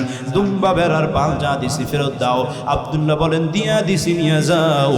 সর্বশেষ বলে, ও আব্দুল্লাহ, তোমার পরনে যেই কাপড় আছে সেই কাপড়টাও আমার কিনা, যদি কালেমা পড়ে মুসলমান হয়ে বের হয়ে যেতে চাও তাহলে কাপড়টা আমারে দিয়া দাও। হযরত আব্দুল্লাহ দুইটা চোখের পানি ছেড়ে ডাক দিছে, চাচা আমি একটা যুবক মানুষ, আমার পরন থেকে যদি আপনি কাপড়টা নিয়ে নেন তাহলে আমার ইজ্জতের সম্মানের হানি ঘটবে। ওগো চাচা, এই অবস্থা আমি কেমনে যাব? এতটা নিষ্ঠুর আমার উপরে হইয়েন না, আমার উপর একটু দয়া করেন, আমার উপর একটু রহম করেন, আমাকে একটু সুযোগ দেন, এই কাপড়টা আমাকে ভিক্ষা দিয়ে দেন। নিষ্ঠুর চাচা রাজি হইল না। ঈমান আর কালেমা বাঁচায় রাখার জন্য আব্দুল্লাহ নিজের পরনের কাপড়টুকু পর্যন্ত হইলে চাচার কাছে দিয়ে দিয়েছেন। বলেন আল্লাহু আকবার। হযরত আব্দুল্লাহ রাদিয়াল্লাহু তাআলা আনহু টকবগে যুবক, একজন বয়স্ক যুবক, নিজের ইজ্জতকে হেফাজত করার জন্য একেবারে উলঙ্গ অবস্থায় নিজের মা যেই বাড়ি থাকে অন্য পুরুষের সাথে বিবাহ বসেছে, সেই বাড়িতে গিয়া যখন মাকে ডাক দিছে, মা গো আমি তোমার ছেলে আব্দুল্লাহ এসেছে, একটু বাইরে আসো। মা যখন বাইরে এসে ছেলেকে উলঙ্গ অবস্থায় দেখেছে, বয়স্ক ছেলেকে দেখিয়া নিজের মা দুইটা হাত দিয়ে নিজের চোখ দুইটার চাইপা ধরছে, অন্যদিকে ফিরে গেছে। বাবারে তোমার এই অবস্থা কেন? বলে মা গো কালেমা পড়ে মুসলমান হয়েছি, ইসলাম গ্রহণ করার কারণে, ঈমান আনার কারণে আমার চাচা আমাকে ঘর থেকে বের করে দিয়েছে, যত সম্পদ দিয়েছিল সব সম্পদ কাইরা নিয়ে গেছে। ওগো মা, নিষ্ঠুর আমার চাচা আমার পরনের কাপড়টুকু পর্যন্ত খুলে নিয়ে গেছে। মা, এই জন্য আমার আজকের এই বেহাল অবস্থা। মা বলে বাবা আমার কাছে কেন আসছো? আমিও তো তোমাকে লালন পালন করবো, সেরকম অবস্থা আমার নাই। আব্দুল্লাহ বলেন আমি তোমার কাছে থাকতে আসি নাই, থাকতে আসি নাই, থাকতে আসি নাই। ওগো আমার মা, আমাকে শুধু তুমি মাত্র একটু কাপড় দাও, যেন কাপড়টু দিয়ে আমি আমার নিজের ইজ্জতকে হেফাজত করতে পারি।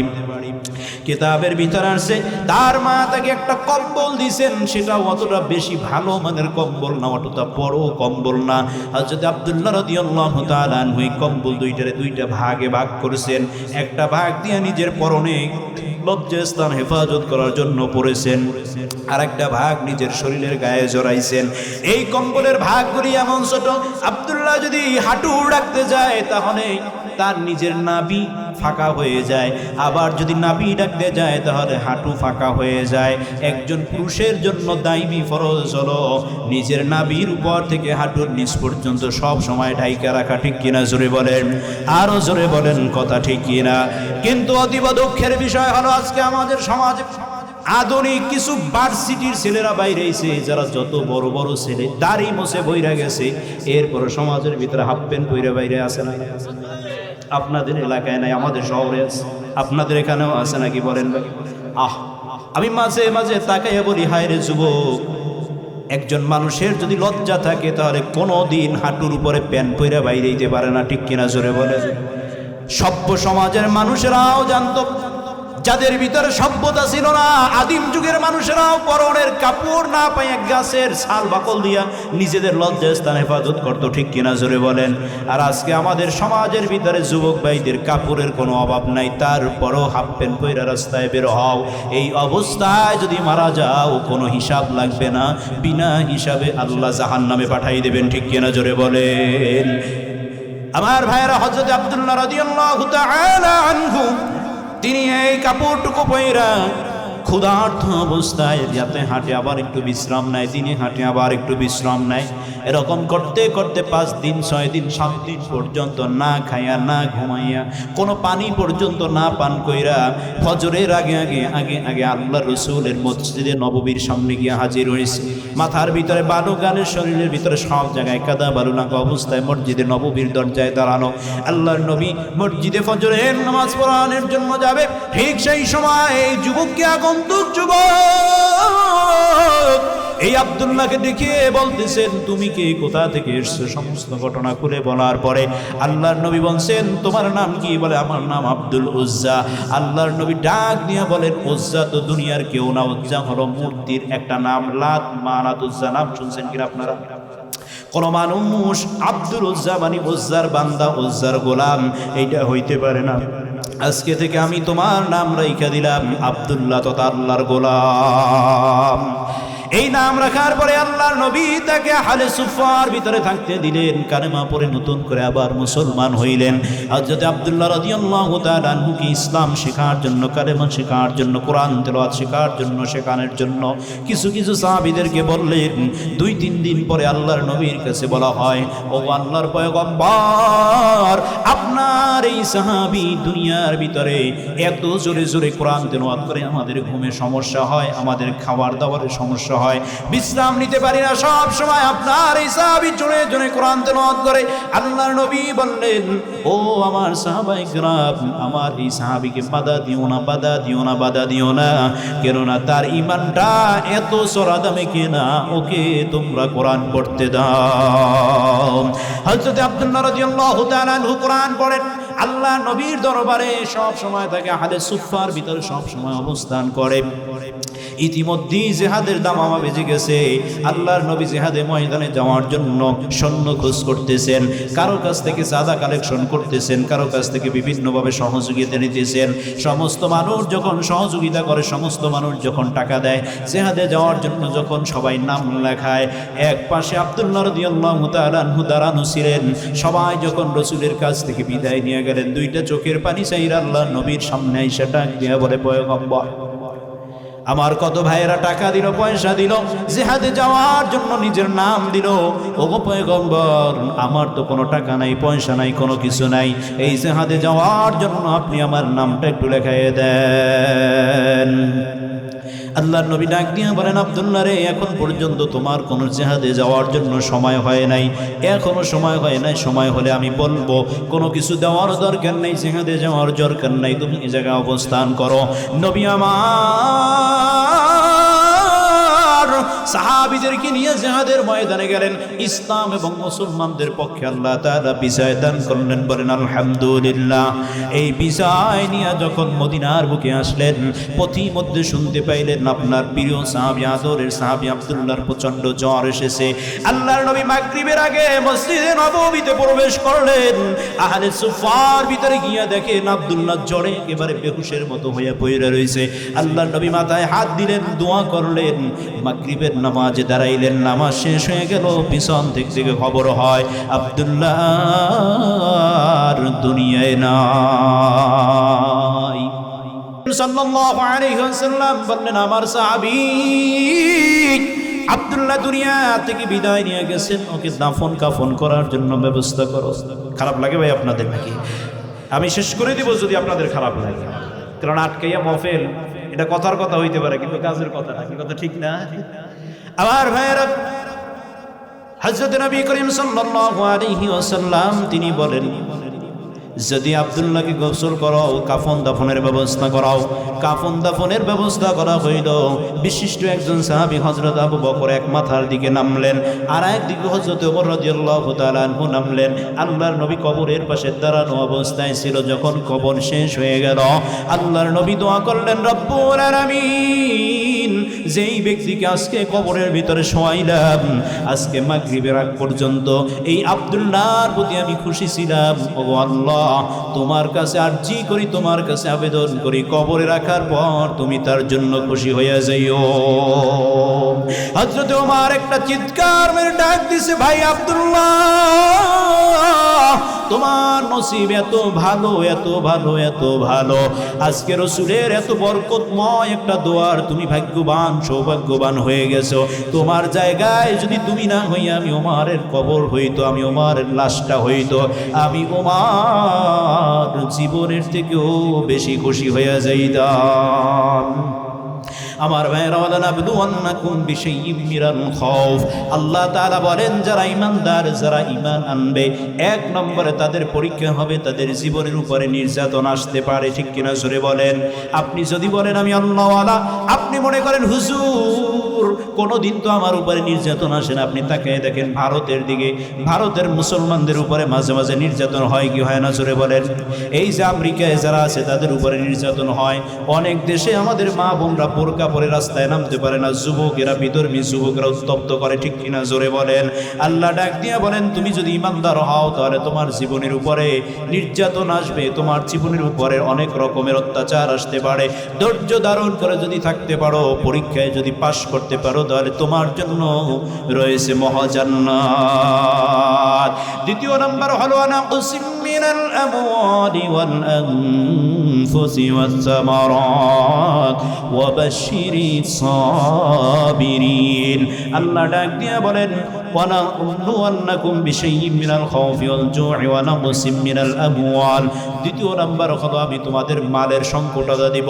যারা ইমানদার সৎভাবে ব্যবসা করে, সৎভাবে পথে চলার চেষ্টা করে, সুদ খায় না, ঘুষ খায় না, হারামের দিকে যায় না, এই মানুষগুলি সহজে অতি বিলাসী জীবনযাপন করতে পারে না। ঠিক কিনা জোরে বলেন? এই সমাজের ভিতরে যারা সুদ খায় তাদের বিলাসিতার কোনো অভাব নেই। সমাজের ভিতরে যে অফিসার ঘুষ খায় তার ঘুষের টাকা দিয়ে বিলাসিতা করতে পারে, বিলাসিতার কোনো অভাব নাই। বাজারে ইলিশ মাছের কেজি যত 1000 টাকা হোক, ওর দ্বারে কোনো ব্যাপারই না। ঠিক কিনা জোরে বলেন?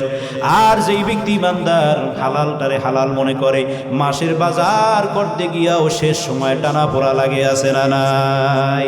আরো জোরে বলেন, আছে না নাই? এজন্য আমরা ঘুষখোর হব না। হব কি বলেন? দুনিয়ার মায়ায় পইরা আমরা সুদ খাবো না, দুনিয়ার মায়ায় পইরা আমরা ঘুষ খাবো না, দুনিয়ার মায়ায় পইরা আমরা হারাম খাবো না। কত জায়গায় হারাম লোক দেখা যায়, এই হারাম লোকগুলি দুনিয়ার মায়ায় পড়তে পারে, দুনিয়ার ভিতরে চলতে পারে। এই মানুষগুলি দুনিয়ার ভিতরে আল্লাহ রাব্বুল আলামিন ডাক দিয়া বলেন, বান্দারে হালালের ভিতরে এত মর্যাদা, হালালের ভিতরে এত মর্যাদা আমি আল্লাহ তাআলা রাখছি, হালালের ভিতরে আমি আল্লাহ রাব্বুল আলামিন এত সম্মান রাখছি। দুনিয়াতে যদি হালাল খাইয়া কবরে যাইতে পারো, আমি আল্লাহ তোমাদের জন্য জান্নাতের ব্যবস্থা করে দিব। আল্লাহ ডাক দিয়া বলেন, হারাম ভক্ষণকারী শরীর কখনো জান্নাতে প্রবেশ করবে না। লা ইয়াদখুলুল জান্নাতা জাসাদুন গুজিয়া বিল হারাম আও কামা ক্বালান নবী আলাইহিস সালাতু আসসালাম। মুহতারাম আমার ভাইরা, ভালো করিয়া মনে রাখবেন, দুনিয়ার ভিতরে যারা হালালের পথে চলে তাদের সম্পদের ভিতরে কম হইতে পারে, তাদের ব্যবসা কম হইতে পারে। যত রকমের ব্যবসায়ী আছে যারা বেজাল মিশাইয়া দেয়, আছে না নাই? জোরে বলেন, আরো জোরে বলেন, আছে না নাই? এই ব্যবসায়ীদের ভিতরে যাদের ভালো আটার ভিতরে খারাপ আটা ঢুকাইয়া দেয়, পচা আলুর ভিতরে ভালো আলু, ভালো আলুর ভিতরে পচা আলু ঢুকাইয়া দেয়, আছে না নাই? এই যত ব্যবসায়ী এরা সামান্যভাবে একটু টাকার মালিক হইতে পারে, কিন্তু প্রকৃতপক্ষে আল্লাহ রাব্বুল আলামিন বলেন মুমিনদের বিজয়। ওগো দুনিয়াদার ইমানদাররা, কুসিম মিনাল আমওয়ালি ওয়াল আনফুসি ওয়াস সামারাত। বান্দারে, দুনিয়ার জমিনে যদি মালের সংকটতা পাওয়ার পর, খাদ্যের অভাবে ভোগার পর, খাদ্যের অভাবে ভোগার পর, এরপরেও যদি তোমরা মাঝে মাঝে আমি আল্লাহ তাআলার উপরে সবর করতে পারো, ধৈর্য ধারণ করতে পারো, আমি রব্বুল আলামিন তোমাদের জন্য বললাম এই দুনিয়ার সফর শেষ করার পরে তোমরা সবাই জান্নাতে প্রবেশ করে যাবা।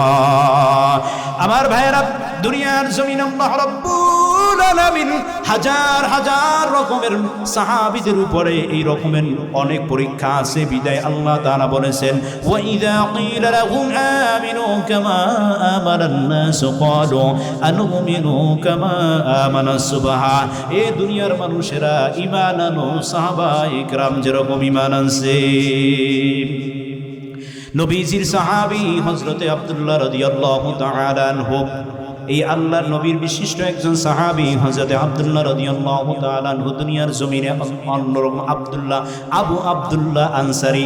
আগের সাহাবীর নাম গেছে আব্দুল্লাহ, বর্তমানে যার কথা বলবো তিনি হলো আবু আব্দুল্লাহ আনসারী রাদিয়াল্লাহু তাআলা আনহু। এই আবু আব্দুল্লাহ আনসারী রাদিয়াল্লাহু তাআলা আনহু আল্লাহর নবীর এত বড় একজন সাহাবী ছিলেন। মদিনার বুকে আল্লাহর নবী তার জন্য অনেক নাম ছিল, অনেক সুনাম ছিল। হযরতে আবু আব্দুল্লাহ আনসারী রাদিয়াল্লাহু তাআলা আনহু ইসলামের ভিতরে একটা সময় এসে আবু আব্দুল্লাহ আনসারী নামাজে আসে, কিন্তু পিছন দিক থেকে নামাজে দাঁড়ায়, আবার সাথে সাথে নামাজ থেকে বের হয়ে চলে যায়, আবার নামাজের ভিতরে আসে, আবার নামাজ থেকে আসতে একটা সময় বের হয়ে চলে যায়। সাহাবায়ে কেরাম পিছনে বসে বসে আলোচনা করে, শোনা করা শুরু করে দিল। আবু আব্দুল্লাহ দুনিয়ার মায়ায় পড়ে গেছে, আল্লাহর নবীর কাছে এখন আর বেশি বসে না, অল্প সময়ের ভিতরে শেষ করে দিব। আমার ভাইয়েরা, খুব মনোযোগ দিয়ে শুনবেন। এই আবু আব্দুল্লাহ আনসারী রাদিয়াল্লাহু তাআলা আনহুর এই কথা শোনার পর আল্লাহর নবী বললেন, তোমরা কি বলো? বলে, ইয়া রাসূলুল্লাহ, ইয়া হাবিবাল্লাহ, দুনিয়ার জমিনে আপনার সাহাবী আবু আব্দুল্লাহ দুনিয়ার মায়ায় পড়ে গেছে, দুনিয়ার মায়ায় তারে গ্রাস করে ফেলছে। ওগো নবী,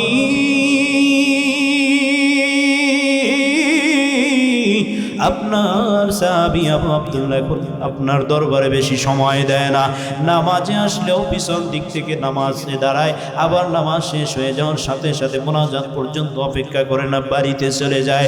আল্লাহর নবী ডাক দিয়ে বললেন, ও সাহাবায়ে কিরাম, এক ভাই হয়ে আর এক ভাই সম্পর্কে গীবত করা ঠিক নয়। আল গীবাতু আশাদ্দু মিনাজ জিনা, গীবত হইল জিনার থেকেও মারাত্মক, ঠিক কিনা? ও আমার সাহাবীরা, আবু আব্দুল্লাহর ব্যাপারে গীবত করিও না, আবু আব্দুল্লাহর ব্যাপারে সমালোচনা করিও না। আমাকে জানতে দাও, জানতে দাও, জানতে দাও। আমি আবু আব্দুল্লাহর কাছে গিয়ে একটু জিজ্ঞেস করে দেখি আমার আবু আব্দুল্লাহর কি অবস্থা।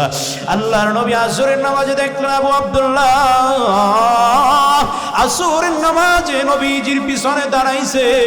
আল্লাহর নবী আবু আব্দুল্লাহকে দেখে নামাজে দাঁড়াইছেন। নামাজ শেষ করে যখন পিছনে ঘুরছে, দেখে আবু আব্দুল্লাহ বের হয়ে বাড়ির দিকে রওনা দিয়েছেন, খুব জোরে হাঁটতেছেন। আল্লাহর নবী মুনাজাত শেষ করলেন। মুনাজাত শেষ করার পর নবী আমার আবু আব্দুল্লাহ আনসারীর বাড়ির দিকে রওনা হইলেন। বাড়িতে গেলেন, বাড়িতে গিয়া দরজার সামনে দাঁড়াইলেন। দরজার সামনে দাঁড়াইয়া আবু আব্দুল্লাহ আনসারীকে উদ্দেশ্য করে প্রথমে সালাম দিলেন। যদি সালামের জবাব ঘর থেকে আসে তাহলে ঘরের ভিতরে প্রবেশ করবে, কিন্তু সালামের কোনো জবাব আসে না। দ্বিতীয়বার আবার সালাম দিলেন, সালামের কোনো জবাব আসে না। তৃতীয়বার আবার সালাম দিলেন, আসসালামু আলাইকুম ইয়া আবু আব্দুল্লাহ, ও আবু আব্দুল্লাহ বাড়িতে আসো নাকি একটু বের হয়ে আসো। তিনবার সালাম দেওয়ার পর নবীর সালামের কোনো জবাব আসে না, জবাব আসে না, জবাব আসে না। আমার আবু আব্দুল্লাহ আনসারী কোনো জবাব নবীকে না দেওয়ার কারণে আল্লাহর নবী দুইটা চোখের পানি ছাইরা মসজিদে নববীর দিকে রওনা হইলেন। মসজিদে নববীর দিকে যায় আর মনে মনে ভাবে, আমার আবু আব্দুল্লাহ এতটাই আমার উপরে বেজার হয়েছে, আমি নিজে দেখলাম ঘরের ভিতরে প্রবেশ করছে কিন্তু আমার সালামের কোনো জবাব দিল না। আল্লাহর নবী যাইতেছেন, চোখ দিয়ে দুইটা পানি দরদর করে পড়তেছেন। হঠাৎ করে পিছন দিক থেকে আবু আব্দুল্লাহ দৌড়াইতে দৌড়াইতে আসছে। দৌড়াইতে দৌড়াইতে এসে ডাক দিয়া বলে, ওয়ালাইকুম আসসালাম, ওগো নবী কষ্ট নিয়ে যায়েন না, কষ্ট নিয়ে যায়েন না। আমি আপনার সালাম শুনেছি কিন্তু জবাব দিতে পারি নাই। আল্লাহর নবী ডাক দিয়া বলে, আবু আব্দুল্লাহ রে, একবার নয়, দুইবার নয়, তিনবার আমি তোমারে সালাম দিছি, কেন তুমি আমার সালামের জবাব দিলা না? বলে, হুজুর পরিবেশ ভালো ছিল না। আল্লাহর নবী ডাক দিয়া বলে, আবু আব্দুল্লাহ মদিনার মসজিদের নববীতে সমালোচনা হইতেছে, তুমি নাকি দুনিয়ার মায়ায় পইরা গেছো, তোমার ইমানের ভিতরে নাকি ঘাটতি চলে আসছে, তুমি নাকি এখন আর নবীর দরজায় বেশি, নবীর দরবারে বেশি সময় দাও না, তুমি নাকি মসজিদের নামাজও সবার শেষে যাও, আবার সবার শুরুতে চলে আসো। ওগো আব্দুল্লাহ, আমি জানতে চাই কি এমন কারণ, কি কারণে তোমার এই অবস্থা হইল? আবু আব্দুল্লাহ কোনো জবাব দেয় না, দুইটা চোখের পানি দর করে ছেড়ে দিয়েছেন। আল্লাহর নবী বলে, সালামও দিলা না, কোনো কথার সালামের জবাবও দিলা না, কোনো কথার উত্তর দিতে হছো না। আবু আব্দুল্লাহ ডাক দিয়ে বলে, হুজুর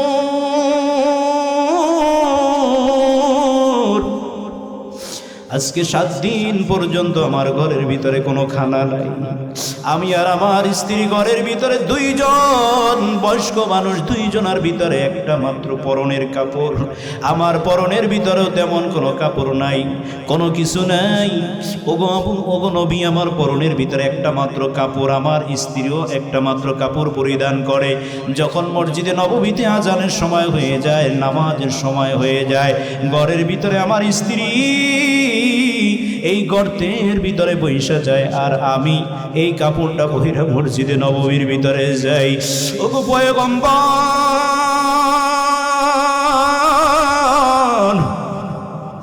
আমি আপনার মসজিদে যদি বেশি বেশি সময় দিই, মসজিদের ভিতরে যদি বেশি সময় থাকি, এদিক থেকে নামাজের সময় চলে যাবে, আবার স্ত্রী নামাজ পড়তে পারবে না। আল্লাহর নবী বলেন, এতটা অভাবে আসো কোনোদিন তো আমার কাছে বলো নাই। আর যদি আবু আব্দুল্লাহ আনসারী আর নবী আমার 2 জনে কথা বলতে বলতে বলতে বলতে রাস্তার দিকে যাইতেছেন। দরজা থেকে যখন রাস্তায় বের হয়েছেন, একটা ছোট্ট শিশু আল্লাহর নবীকে ডাক দিয়া বলে, রহমাতুল লিল আলামিন, আমিন। আমি শুনেছি এই মদিনার বুকে আপনি নাকি সব থেকে বেশি মায়াবী, আপনার অন্তরে নাকি সব থেকে বেশি মায়া গো নবী। ও গো নবী, আমার আজকে সকাল থেকে এই গাছের সাথে পাইদা রাখা হয়েছে। ও গো নবী, একটা বারের জন্য আমার একটু এই গাছ থেকে ছুটানোর ব্যবস্থা করেন। আল্লাহর নবী ডাক দিয়া বলেন, বাবারে তোমার নাম কি, তোমার আব্বার নাম কি? বাচ্চাটা নিজের নাম বইলা বলে, হুজুর আমার আব্বার নাম বলার দরকার নাই, আমার আব্বা আপনার সাথী দাঁড়ানো আবু আব্দুল্লাহ। আল্লাহর নবী আবু আব্দুল্লাহর দিকে তাকাইয়া দুইটা চোখের পানি চাইরা ডাক দিয়া বলে, আবু আব্দুল্লাহ রে, কেনই বা এই বাচ্চাটারে তুমি গাছের সাথে বাইদা রাখছো? আবু আব্দুল্লাহ আরো জোরে কান্না শুরু করে দিয়েছে, নবী গো, আমি তো আমার এই ছেলেটারে গাছের সাথে বাইদা রাখি নাই। আজকে আমার ঘরে 3 দিন পর্যন্ত কোনো চুলা জ্বলে না, আমার ঘরে 3 দিন আগে সব খাবার শেষ হয়ে গেছে। গো নবী, কোনো খাবার নাই, কাজ খোঁজ করছি, কোনো কাজ আমি পাই নাই। আমি আর আমার স্ত্রী 2 জন বয়স্ক মানুষ ক্ষুধার যন্ত্রণা সহ্য করতে পারি। আমার ছেলেটা সকালবেলা আমার কাছে বলে, আব্বু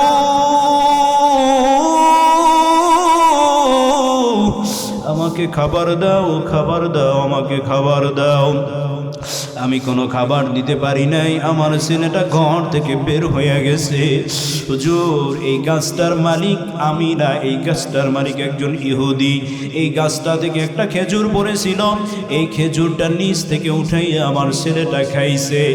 এই পরা খেজুর খাওয়ার কারণে আমার ছেলের সাথে শত্রুতা নয়, আমি মুসলমান, এই জন্য আমার সাথে শত্রুতা করিয়া আমার ছেলেটারে এই গাছের সাথে বাইদা রাখছে। আমি টাকাও দিতে পারি না, সারাইতেও পারি না। আল্লাহর নবী 2টা চোখের পানি নিয়ে মসজিদে নববীতে যায়। মসজিদে নববীতে গিয়ে কারোর সাথে কোনো কথা বলে না, শুধু কান্না করে আর কান্না করে, কান্না করে আর কান্না করে। রসুলের কান্নার শব্দ শুনিয়া, আওয়াজ শুনিয়া হযরত আবু বকর রাদিয়াল্লাহু তাআলা আনহু দৌড়ে আসছে। আয়েশা ডাক দিয়া বলে, পয়গম্বর, কি এমন ব্যথা আপনাকে কে দিয়েছে যেই ব্যথার কারণে আপনি কান্না করেন? আবু বকরের আওয়াজ শুনিয়া নবীজির কান্না থামে না। এরপরে হযরতে ওমর একটা খোলা তরবারি নিয়ে আসছে, ইয়া রাসূলুল্লাহ, আপনি বলেন কি আপনাকে কষ্ট দিয়েছে, কে আপনাকে আঘাত করেছে? আমি ওমর তরবারি নিয়ে আসলাম, ওর মাথাটাকে দ্বিখণ্ডিত করে ফেলবো, আলাদা করে ফেলবো। আল্লাহর নবী ওমরের কথারও কোনো জবাব দেয় না। দ্বিতীয়বার হযরতে ওসমান দৌড়ে আসছে। ওসমান দৌড়ে এসে ডাক দেয়া, ইয়া রাসূলুল্লাহ, ইয়া হাবিবাল্লাহ, আমি ওসমানের জীবন আপনার জন্য কুরবান, আমার যত সম্পত্তি আছে সব সম্পত্তিগুলি আপনার জন্য দিয়ে দিলাম। ওগো পয়গম্বর, একটাবার বলেন, কে আপনাকে কষ্ট দিয়েছে, কে আপনাকে আঘাত করেছে? আল্লাহর নবী বলেন, ওসমান রে, দুনিয়ার জমিনে কেউ আমাকে কষ্ট দেয় নাই, কেউ আমাকে আঘাতও দেয় নাই। এতক্ষণ পর্যন্ত আমি তোমার জন্যই অপেক্ষায় ছিলাম। ও ওসমান, যাও, আবু আব্দুল্লাহ আনসারীর বাড়ির সামনে একটা খেজুর গাছ আছে, ওই খেজুর গাছটার মালিক হইল একজন ইহুদি। আমার জন্য যদি পারো ওই খেজুর গাছটারে কিনে নিয়ে আসো। কোনো কথায় আমার চোখের পানি থামবে না। যদি ওই খেজুর গাছটার মালিক আমারে বানাইতে পারো, তাহলে আমার চোখের পানি থেমে যাবে। হযরত ওসমান একটা দৌড় দিছে ইহুদির বাড়িতে গিয়ে ডাক দেয়া বলে, ইহুদি আসুনি, আমি ওসমান তোমার বাড়ির সামনে আসছি, জলদি করে বের হও, তোমার সাথে কথা আছে। হযরত ওসমানের কথা শুনিয়ে ইহুদি বের হয়ে গেছে। ডাক দিয়া বলে, ভাই ওসমান কেন আসছেন? বলে, তোমার সাথে জরুরি কথা আছে। এই যে আবু আব্দুল্লাহ আনসারীর বাড়ির সামনে একটি খেজুর গাছ আছে, এটার মালিক তুমি? বলে, হ্যাঁ, এটার মালিক আমি, আল্লাহর নবীর সাহাবী আমি ওসমান তোমার কাছে আসছি, এই খেজুর গাছটা আমি ক্রয় করতে চাই। ইহুদি ডাক নিয়ে বলে, না না, এই খেজুর গাছ আমি বিক্রি করব না, এই খেজুর গাছ আমি বিক্রি করব না, কারণ এটা ভালো খেজুর দেয়, সারা বছর খেজুর দেয়, খেজুরও খুব মিষ্টি হয়, সব সময় খেজুর পাওয়া যায়। হযরতে আবু আব্দুল্লাহ আনসারীর বাড়ির সামনের এই খেজুর গাছ বিক্রি করতে চাইতেছেন না ইহুদি। হযরতে ওসমান ডাক দিয়া বলেন, তুমি যা চাও তার বিনিময়ে আমাকে এই খেজুর গাছটা দিয়ে দাও, যত টাকা লাগে আমি তোমাকে দিব, যত সম্পত্তি চাও সেই সম্পত্তি আমি তোমাকে দিয়ে দেব, খেজুর গাছটা আমারে দিয়ে দাও। হযরতে আবু আব্দুল্লাহ আনসারী রাদিয়াল্লাহু তাআলা আনহুর এই বাড়ির সামনের খেজুর গাছ হযরতে ওসমান যখন কিনতে চাইলেন, ইহুদি ডাক মনে মনে চিন্তা করতেছেন, ওসমানের যেই চিন্তা ভাবনা যা চাবো তাই দিয়া দিবে। ইহুদিও সুযোগ বুঝলেন, সুযোগ বুঝে ওসমানের কাছে বললেন, ওগো ওসমান, মদিনার বুকে সব থেকে ভালো খেজুর গাছের বাগান হইল তোমার। 1000 খেজুর গাছ বিশিষ্ট একটা বাগান আছে, সারা বছর যেই বাগানে খেজুর হয়, দেশ বিদেশে যেই খেজুরের অনেক সুনাম রয়েছে, খুব চড়া দামে মূল্যে বিক্রি হয়। যদি এই খেজুর গাছের বাগানটা আমারে দিতে পারো, এর বিনিময়ে আমি তোমার এই খেজুর গাছটা দিতে পারি। হযরতে ওসমান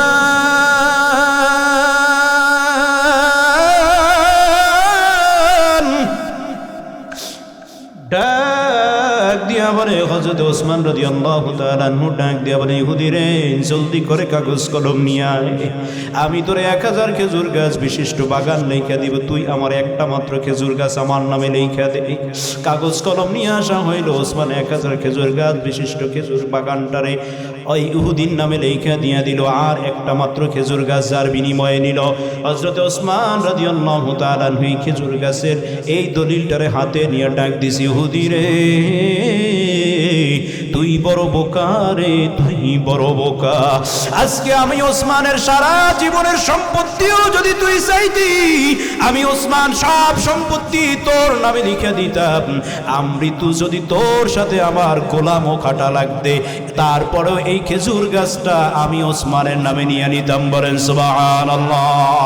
কারণ তুই জানো না, জানো না, আমার নবী যাকে আমি আমার জীবনের থেকে সব থেকে বেশি ভালোবাসি, সেই নবীর চোখের পানি খেজুর গাছের জন্য পড়েছে। এই খেজুর গাছ আমি চাই চাই। এখনো মসজিদে নববীতে মাগরিবের আজান হয় নাই। হযরতে ওসমান খেজুর গাছের দলিলটা নিয়ে দৌড়াইয়া নবীজির সামনে গিয়া হাজির হয়। ইয়া রাসূলুল্লাহ, ইয়া হাবিবাল্লাহ, এই যে দেখেন খেজুর গাছ আপনার নামে লিখে দিয়ে আসছি। আল্লাহর নবী কাগজটা হাতে নিয়ে ওসমানের জড়াইয়া একটা ডাক দিয়ে আবার, ওসমান রে, খেজুর গাছ কিনা নিয়ে আসো নাই, নিজের জন্য জান্নাত কিনা নিয়ে আসছো। আমি সাক্ষী দিলাম, ওসমান মৃত্যুর পরে তুমি জান্নাতি হইয়া যাইবা। ওগো আমার উলাল বাটনার মুসলমান, আমার ভাইয়েরা, পর্দার অন্তরের আমার মা বোনেরা, কতটা কষ্টে পয়রাও হযরতে আবু আব্দুল্লাহ আনসারীর নামাজ ছাড়ে নাই। স্ত্রীকে গর্তের ভিতরে রাইখা নিজে নামাজ পড়তে যাইতেন, আবার নিজে এসে গর্তের ভিতরে বসতেন, কাপড়টা দিতেন, স্ত্রী নামাজ পড়তেন। আজকে এতটা দুরবস্থায় আমরা কেউ নাই, ঠিক কিনা জোরে বলেন? আমাদের ঘরে কাপড়ের অভাব নাই, আমাদের ঘরে পাঞ্জাবির অভাব নাই, যায় নামাজের অভাব নাই। বিদেশ থেকে হজ করে এসে, বিদেশ থেকে সফর কইরা এসে আমাদেরকে অনেকে যায় নামাজ দেয়, আমরাও সেটারে ভাস কইরা রাইখা দেই, নামাজ পড়ি না। আমার ঘরে টুপি আছে, আমি নামাজ পড়ি না। ওসমানেরও চিন্তা ছিল জান্নাত, আর তোমারও চিন্তা হইল জান্নাত। একটা বারের জন্য চিন্তা করো রে যুবক, কিয়ামতের ওই কঠিন ময়দানে আল্লাহ রাব্বুল আলামিন যদি তোমাকে আল্লাহর দরবারে দাঁড় করে জিজ্ঞেস করে, দেখ আমার আবু আব্দুল্লাহ আনসারী কতটা কঠিন বিপদে পইরাও নামাজ ছাড়ে নাই, আর তুই আরামের ভিতরে ঘুমায় রইছ, নামাজ পড়ো নাই। আজকে যদি আবু আব্দুল্লাহ আনসারীকে আমি নামাজের কারণে জান্নাত দেই, তাহলে তুই তো নামাজ পড়ো নাই, জান্নাত পাবি না। যা আমার কাছ থেকে দূর হইয়া যা, যা আমার কাছ থেকে দূর হইয়া যা। আল্লাহ যদি দূর কইরা দেয়, জাহান্নাম ছাড়া কোনো উপায় নাই, ঠিক কিনা জোরে বলেন? এই জন্য আমি ডাক দিয়া বলি, রে বাবা, রাত্র গভীর হয়ে গেছে, ঠান্ডা শুরু হয়ে গেছে, বেশিক্ষণ আপনাদেরকে আর কষ্ট দিতে চাই না। এই দুনিয়ার জমিনে কে কতদিন বাঁচি আমিও জানি না, আপনারাও জানেন না। আমাদের হায়াত সব সময় চলতেছে চলতেছে চলতেছে। দুনিয়ার পর্যবেক্ষণে দেখা গেছে প্রতি সেকেন্ডে একজন নয় 2 জন করে মানুষ মারা যায়। 1 মিনিটেও নয়, প্রতি সেকেন্ডে দুনিয়া থেকে 2 জন করে মানুষ মারা যায়। আজকে এই জায়গায় মারা যায়, কালকে তো আর এক জায়গায় মারা যায়। মসজিদের ওই খাট সব সময় কার সামনে না কার সামনে চলে আসে কেউ জানি না। কখন কখন কার জন্য মৃত্যুর আওয়াজ চলে আসে আমরা কেউ জানি না, কোন দিন আমরা কেউ কবরে চলে যাই জানি না। যুবক ভাইয়েরা আমার, দুনিয়া থেকে যুবক মারা যায়, আছে না নাই? জোরে বলেন আছে না নাই? দুনিয়ার ভিতরে ক্লাস 10-এ পড়ে, এর আগে আইএ পড়ার ছাত্ররা বলেন মারা যায়, যায় কি যায় না? 9-এ পড়ে, পরীক্ষা দেওয়ার আগে ফলাফল বের, পরীক্ষা দেওয়ার পরে ফলাফল বের হওয়ার আগে মারা যায়। এই দুনিয়ার ভিতরে যত রকমের যা কিছু আছে সব জায়গা থেকে মানুষ পার পাইয়া যাইতে পারে, কিন্তু মৃত্যু থেকে পার পাওয়ার মতো আমাদের কারো কোনো সাধ্য নাই, ঠিক কিনা? জোরে বলেন। এই যে আমাদের দেশে বিভিন্ন সময়, গত সপ্তাহে শুক্রবার জুমার আগে ভূমিকম্প হয়ে গেল, কত মানুষ দুনিয়া থেকে বিদায় নিয়ে গেল। আবারও ঢাকাবাসী সহ সমগ্র দেশের মানুষেরা ভূমিকম্পের আতঙ্কে আছে না নাই? জোরে বলেন। এই যদি বিপদ আল্লাহ দিয়ে দেয়, ও বড় লোক আমার বাবারা 5তলা 10তলা হারাম খাইয়া বাড়ি বানাইছো, একটু তো থাকবে না, এই ইট পইরাই তোমার মাথার উপরে দুনিয়া থেকে বিদায় নিয়ে যাবা। আমার ভাইরা এই জন্য ডাক দিয়ে আবার এই দুনিয়ার ভিতরে যতদিন আল্লাহ রাব্বুল আলামিন বাঁচায় রাখেন, আল্লাহ তাআলার হুকুম অনুযায়ী এই দুনিয়ার ভিতরে চলা লাগবে কি লাগবে না? কথা বলেন, লাগবে কি লাগবে না? দুনিয়ার ভিতরে যতদিন বাঁচেন আল্লাহ তাআলা আমাদেরকে এই দুনিয়ার ভিতরে আল্লাহ তাআলার হুকুম অনুযায়ী চলা লাগবে। ওয়ালা নাবলুওয়ান্নাকুম বিশাইইম মিনাল খাউফি ওয়াল জু'i ওয়া নাকসিম মিনাল আমওয়ালি ওয়াল আনফুসি ওয়াস সামারাত ওয়া বাশশিরিস সাবিরিন। এবার আলোচনা বুঝে থাকলে বলেন, ইমানদারের জন্য পরীক্ষা আছে না নাই? আরো জোরে বলেন, আছে না নাই? একটা নয়, দুইটা পরীক্ষা আল্লাহ তাআলা নিবেন। এই আয়াতের ভিতরে বলেছেন, একটা হলো কালেমা পড়ার কারণে ভয়, দ্বিতীয় নম্বর হলো মালের সংকটতা। যারা ইমানদার, আল্লাহ মাঝে মাঝে তাদেরকে বিপদ নিয়ে পরীক্ষা করে। আমার বান্দা বিপদে আমার উপরে খুশি থাকে না বেজার হয়? যদি খুশি থাকে আল্লাহ তাআলা তার মাল দৌলতে আরো বেশি বরকত দিয়ে দেয়। এজন্য মুহতারাম আমার ভাইয়েরা, এই মাহফিলের আলোচনা, এই মাহফিলের সব কিছু সার্থক হবে যদি আমরা এই দুনিয়ার ভিতরে আল্লাহর হুকুম অনুযায়ী চলতে পারি, নিজের ঈমান আমল মজবুত করতে পারি। কতদিন দুনিয়ায় বাইসে থাকি আমি জানি না, কত জায়গায় মৃত্যুর খবর আসে, কত জায়গায় মওতের পরে মানুষ আমাদেরকে বিভিন্ন জায়গায় বলে, হুজুর অমুক জায়গায় মানুষ মারা গেছে। আমি সেদিন বলেছিলাম, আমার এক আত্মীয় ডাক দিয়া বলে, হুজুর জীবনে কত করুণ ঘটনা দেখেছি, এর থেকে বেশি করুণ ঘটনা আর কিছু দেখি নাই। আমি বললাম, ভাই কি করুণ ঘটনা? বলে, হুজুর আমারই এক আত্মীয় রওনা হয়েছেন স্বামী আর স্ত্রী দুইজনে বাজার করার জন্য। দুইটা মাত্র সন্তান, এই সন্তান দুইটারে বাড়িতে রাইখা মা আর বাবা রওনা হইছেন। একজন স্বামী নিজে বাইক চালাইতেছেন আর তার পিছনে স্ত্রী তার পিছনে বৈশা যাইতেছেন। হঠাৎ করিয়া বাইকের উপরে পিছন দিক থেকে ট্রাক আসছে, ধাক্কা দিয়া দিছে। এই ধাক্কা দেওয়ার কারণে মা জায়গার ভিতরে স্পট ডেড হয়ে গেছে, মারা গেছে। বাবা হসপিটালে ভর্তি হয়ে গেছে। আত্মীয় স্বজনেরা খবর পাইয়া মারে দাফন করার জন্য বাড়িতে নিয়ে আসছে। বাবারে হসপিটালের ভিতরে ভর্তি করছে। মারে দাফন করার পর কিছু আত্মীয় স্বজন হসপিটালে গেছে, বাবারও অবস্থা ভালো না। হুজুর মা যখন মারা গেলেন 3 দিন পর হসপিটাল থেকে খবর আসে, বাবাও আর দুনিয়ায় নাই। এই বাবার লাশটা যখন বাড়িতে আনা হয়, হাজার হাজার মানুষ গাড়ি জমা হয়ে গেছে বাবার জানাজার জন্য। বড় ছেলেটা মাত্র ক্লাস 8-এ পড়ে, ছোট মেয়েটা ক্লাস 5-এ পড়ে। হুজুর বড় এই ছেলেটা বাবার কাছে গিয়ে ডাক দিছে, আব্বু দুনিয়ার ভিতরে মা যদি মারা যায়, সন্তান গিয়া বাবার কাছে আশ্রয় নেয়। আজকে 3 দিন আগে মা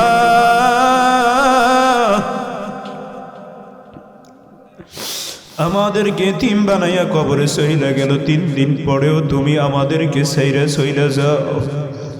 ওগো আব্বু, তুমি তো জানো তোমার মেয়ে তোমার ছাড়া খায়ও না, তোমার ছাড়া ঘুমায়ও না, পড়ে নাই। এর থেকেও করুণ ঘটনা আমাদের বরগুনা আমতলির ভিতরে আমাদের একজন মুহিব্বিন ভাই আমার কাছে বলেছেন, হুজুর এক মহিলার 3টা সন্তান, বড় ছেলে, তারপর মেয়ে, তারপর ছোট ছেলে। বড় ছেলেকেও বিবাহ করানো হয়েছে, মেয়েটারও বিবাহ দেওয়া হয়েছে। ছোট্ট মাত্র একটা ছেলে, মাত্র 8 বছর বয়স। এই ছেলেটা নিয়ে বাড়ির ভিতরে মা বাবা আর ছোট ছেলেটা থাকে। মা দুপুর বেলা রান্না বান্না করেছেন, খেতে যাবেন, গোসল করতে যাবেন, ঠিক সেই সময় মা স্ট্রোক করেছেন। হসপিটালে আমতলীতে নিয়ে আসা হইল। আমতলীতে নিয়ে আসার পরে ডাক্তার চিকিৎসা করে দেখতেছেন অবস্থা বেশি ভালো নয়। বরিশাল মেডিকেলের ভিতরে রেফার করা হইল। কয়েকদিন এই জায়গায় ভর্তি থাকার পরে একদিন আল্লাহর বান্দি দুনিয়া থেকে বিদায় নিয়ে চলে যায়। জোর আসরের আগে আগে মহিলাকে বাড়ির ভিতরে আনা হইল। বাড়ির ভিতরে আনার পরে বড় ছেলেটা মায়ের লাশটা দেখে একটা চিৎকার বাইরে বেহুশ হয়ে গেছে। মেয়েটাও ঘরের ভিতরে কান্না করে। মাগরিবের কিছু আগে আগে হুজুর দাফন দিয়া দিলাম। মাগরিবের নামাজের পরে আইসা আমরা ছেলেটারে, বড় ছেলেটারে ঘরের সামনে সবাই আমরা সান্ত্বনা দিতেছি। ঘরের ভিতরে মহিলারা মেয়েটারে সান্ত্বনা দেয়। অনেকক্ষণ পর সবাই ডাক দিয়া বলতেছে, ছোট ছেলেটাকে কোথাও খুঁজে পাওয়া যায় না। কেউ কেউ বলে হয়তো সামনে বাচ্চাদের সাথে দৌড়াদৌড়ি করতেছে, গিয়া দেখো। কিন্তু খোঁজ করে দেখলাম না, কোথাও পাওয়া যায় না। কৌতূহল যতই যায়, সময় ততই কৌতূহল বাড়তেছে। এরপরে আস্তে আস্তে একটা সময় কোথাও খুঁজে পাওয়া যায় না। সবাই করে এই বাচ্চাটারে খোঁজ করার জন্য পাগল পাড়া হয়ে গেছে। হুজুর, ও যে এমন জায়গায় যাইবে আমরা কেউ চিন্তাও করতে পারি না। বাড়ি দিয়ে অনেক দূরে একটা বাঁশঝাড়ের নিচে ওর মারে দাফন করা হয়েছে। কি অন্ধকার!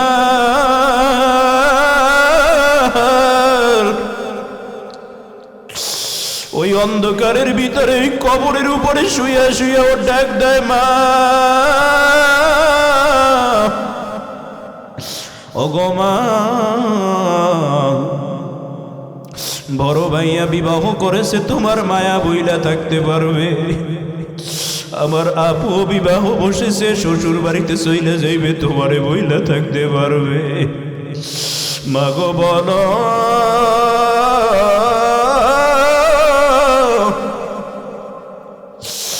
আমি কার সাথে থাকবো, কে আমারে ঘুম পাড়াইয়া দিবে? সবাই বাচ্চাটারে নিয়ে আসছি। বাচ্চার কান্নায় মনে হয় আকাশ বাতাস ভারী হয়ে গেছে।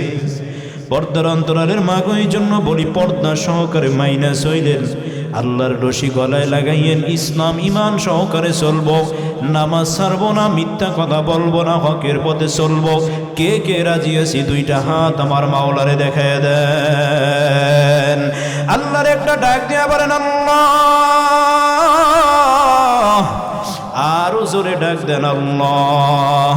ও আল্লাহ, আজকে আপনি তাকায় দেখেন, আমরা সবাই আপনার দরবারে হাত উত্তোলন করে সাক্ষী আদা করতেছি। আল্লাহ, জীবনে যতদিন বাইসে আছি নামাজ পড়ব, হকের পথে চলবো, ইমানের পথে চলবো। আল্লাহ, আপনি আমাদের সবাইকে তৌফিক দান করেন, বলেন আমিন। والصلاة والسلام على سيد الأنبياء والمرسلين وعلى آله وأصحابه أجمعين. ربنا ظلمنا أنفسنا وإن لم تغفر لنا وترحمنا لنكونن من الخاسرين. وربنا آتنا في الدنيا حسنة وفي الآخرة حسنة وقنا عذاب النار. واعف عنا واغفر لنا وارحمنا أنت مولانا فانصرنا على القوم الكافرين. رب العالمين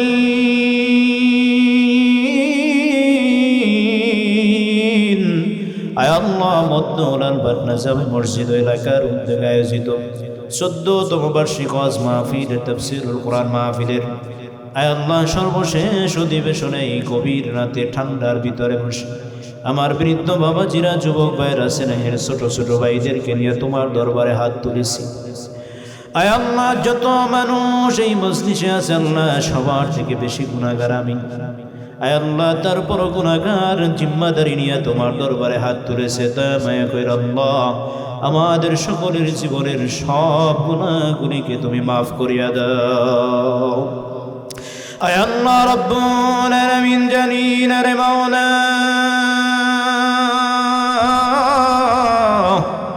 কোন দিন জানি আজরাইল রূহটাকে নেওয়ার জন্য সামনে এসে দাঁড়ায় যায়। তুমি যদি হুকুম করো রাতে রাতে চলে আসবে, যদি দিনে হুকুম করো দিনে চলে আসবে। ঝড় তুফানের ভিতরে হুকুম করলে ঝড় তুফানে চলে আসবে। কত মানুষ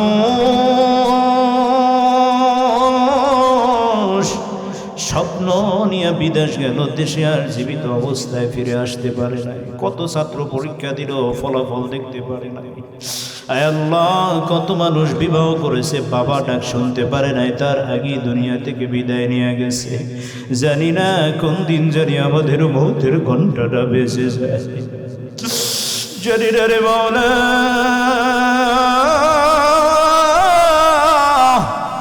এই হাত তুলেছি কোন দিন জানি এই হাত আর জাগাইয়া তোলার শক্তি থাকে না। কোন দিন জানি চতুর্দিকে কবর হয়ে যায়, অমুক আর দুনিয়ায় না। আত্মীয় স্বজনগুলি সবাই তাড়াহুড়া করে আসবে শেষবারের মতো দেখার জন্য। মসজিদের ওই মাইক থেকে ঘোষণা দিয়া দিবে, অমুক আর দুনিয়ায় না। কেউ চলে যাবে কাপড় আনার জন্য, কেউ বা চলে যাবে বাঁশ কাটার জন্য, কেউ চলে যাবে পানি গরম করার জন্য। আমার দুনিয়ার সব যাত্রায় কাউরে না কাউরের সাথে পাওয়া যায়, কিন্তু এই কবরের যাত্রায় আমি কাউরের সাথে পাবো না। দুনিয়ার ঘরে বিপদে পড়লে আত্মীয় স্বজন ডাক দেওয়া যায়, দুনিয়ার ঘরে আগুন লাগলে মানুষ পানি নিয়ে আসে আগুন নিবারের জন্য, কিন্তু কবর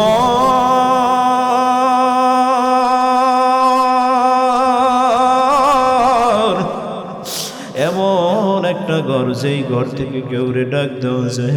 আমার কবরের পাশ দিয়ে কত মানুষ আইটা যাবে, ডাকতে পারবো না। আল্লাহ জানি না কবে তুমি মরণ লিখে রাখছো, কোন দিন ওই দেশের রওনা হওয়া লাগে রে মাওলা। আয় আল্লাহ দয়া মায়া কইরা মরার আগে তুমি আমাদের সবাই রে মাফ করে দিও আল্লাহ। আয় আল্লাহ গুনাহগার বানাই আমাদের কাউকে কবরে নিও না, খাঁটি গোলাম বানাইয়া কবরে নিও আল্লাহ। আমাদের সবাইকে তোমার মুত্তাকি বান্দা বানাইয়া কবরে ডাক দিও আল্লাহ। ও রব্বুল আলামিন, আয় আল্লাহ জানি না রে মাওলা কি গুনাহ করেছি তুমি জানো। আমাদের কারো গুনার খবর কেউ জানে না। আমার গুনাহ যদি জানতো আমার মুসল্লিরা আমার সম্মান করতো না। আমার গুনাহ যদি জানতো আমার এলাকায় মানুষ আমারে থাকতে দিত না। রাতের গুনাহ, দিনের আলোর গুনাহ, প্রকাশ্যের গুনাহ, গোপনের গুনাহ, সব গুনাহগুলি জানার পরে আল্লাহ তুমি আমাদেরকে কোনোদিনও বেইজ্জতি করো নাই। আয় আল্লাহ কিয়ামতের ওই কঠিন ময়দানে হাজার হাজার মানুষের সামনে তুমি আমাদেরকে বেইজ্জতি করিও। রব্বুল আলামিন, বড় ভয় লাগে রে মাওলা। তোমার রাসূল বলেছেন জান্নাতে সবার আগেও যাবে আলেম, আবার জাহান্নামেও সবার আগে যাবে আলেম। আমরা তো আলেম হইলাম আল্লাহ জানি না জান্নাতে যাওয়ার মতো আলেম হইতে পারলাম কি। দুনিয়াতে মানুষ আমাদের কথা শুনে কত সম্মান বাহবা দেয়। আয় আল্লাহ আখিরাতে তুমি আমাদেরকে বেসম্মানী করিও না, বেইজ্জতি করিও না।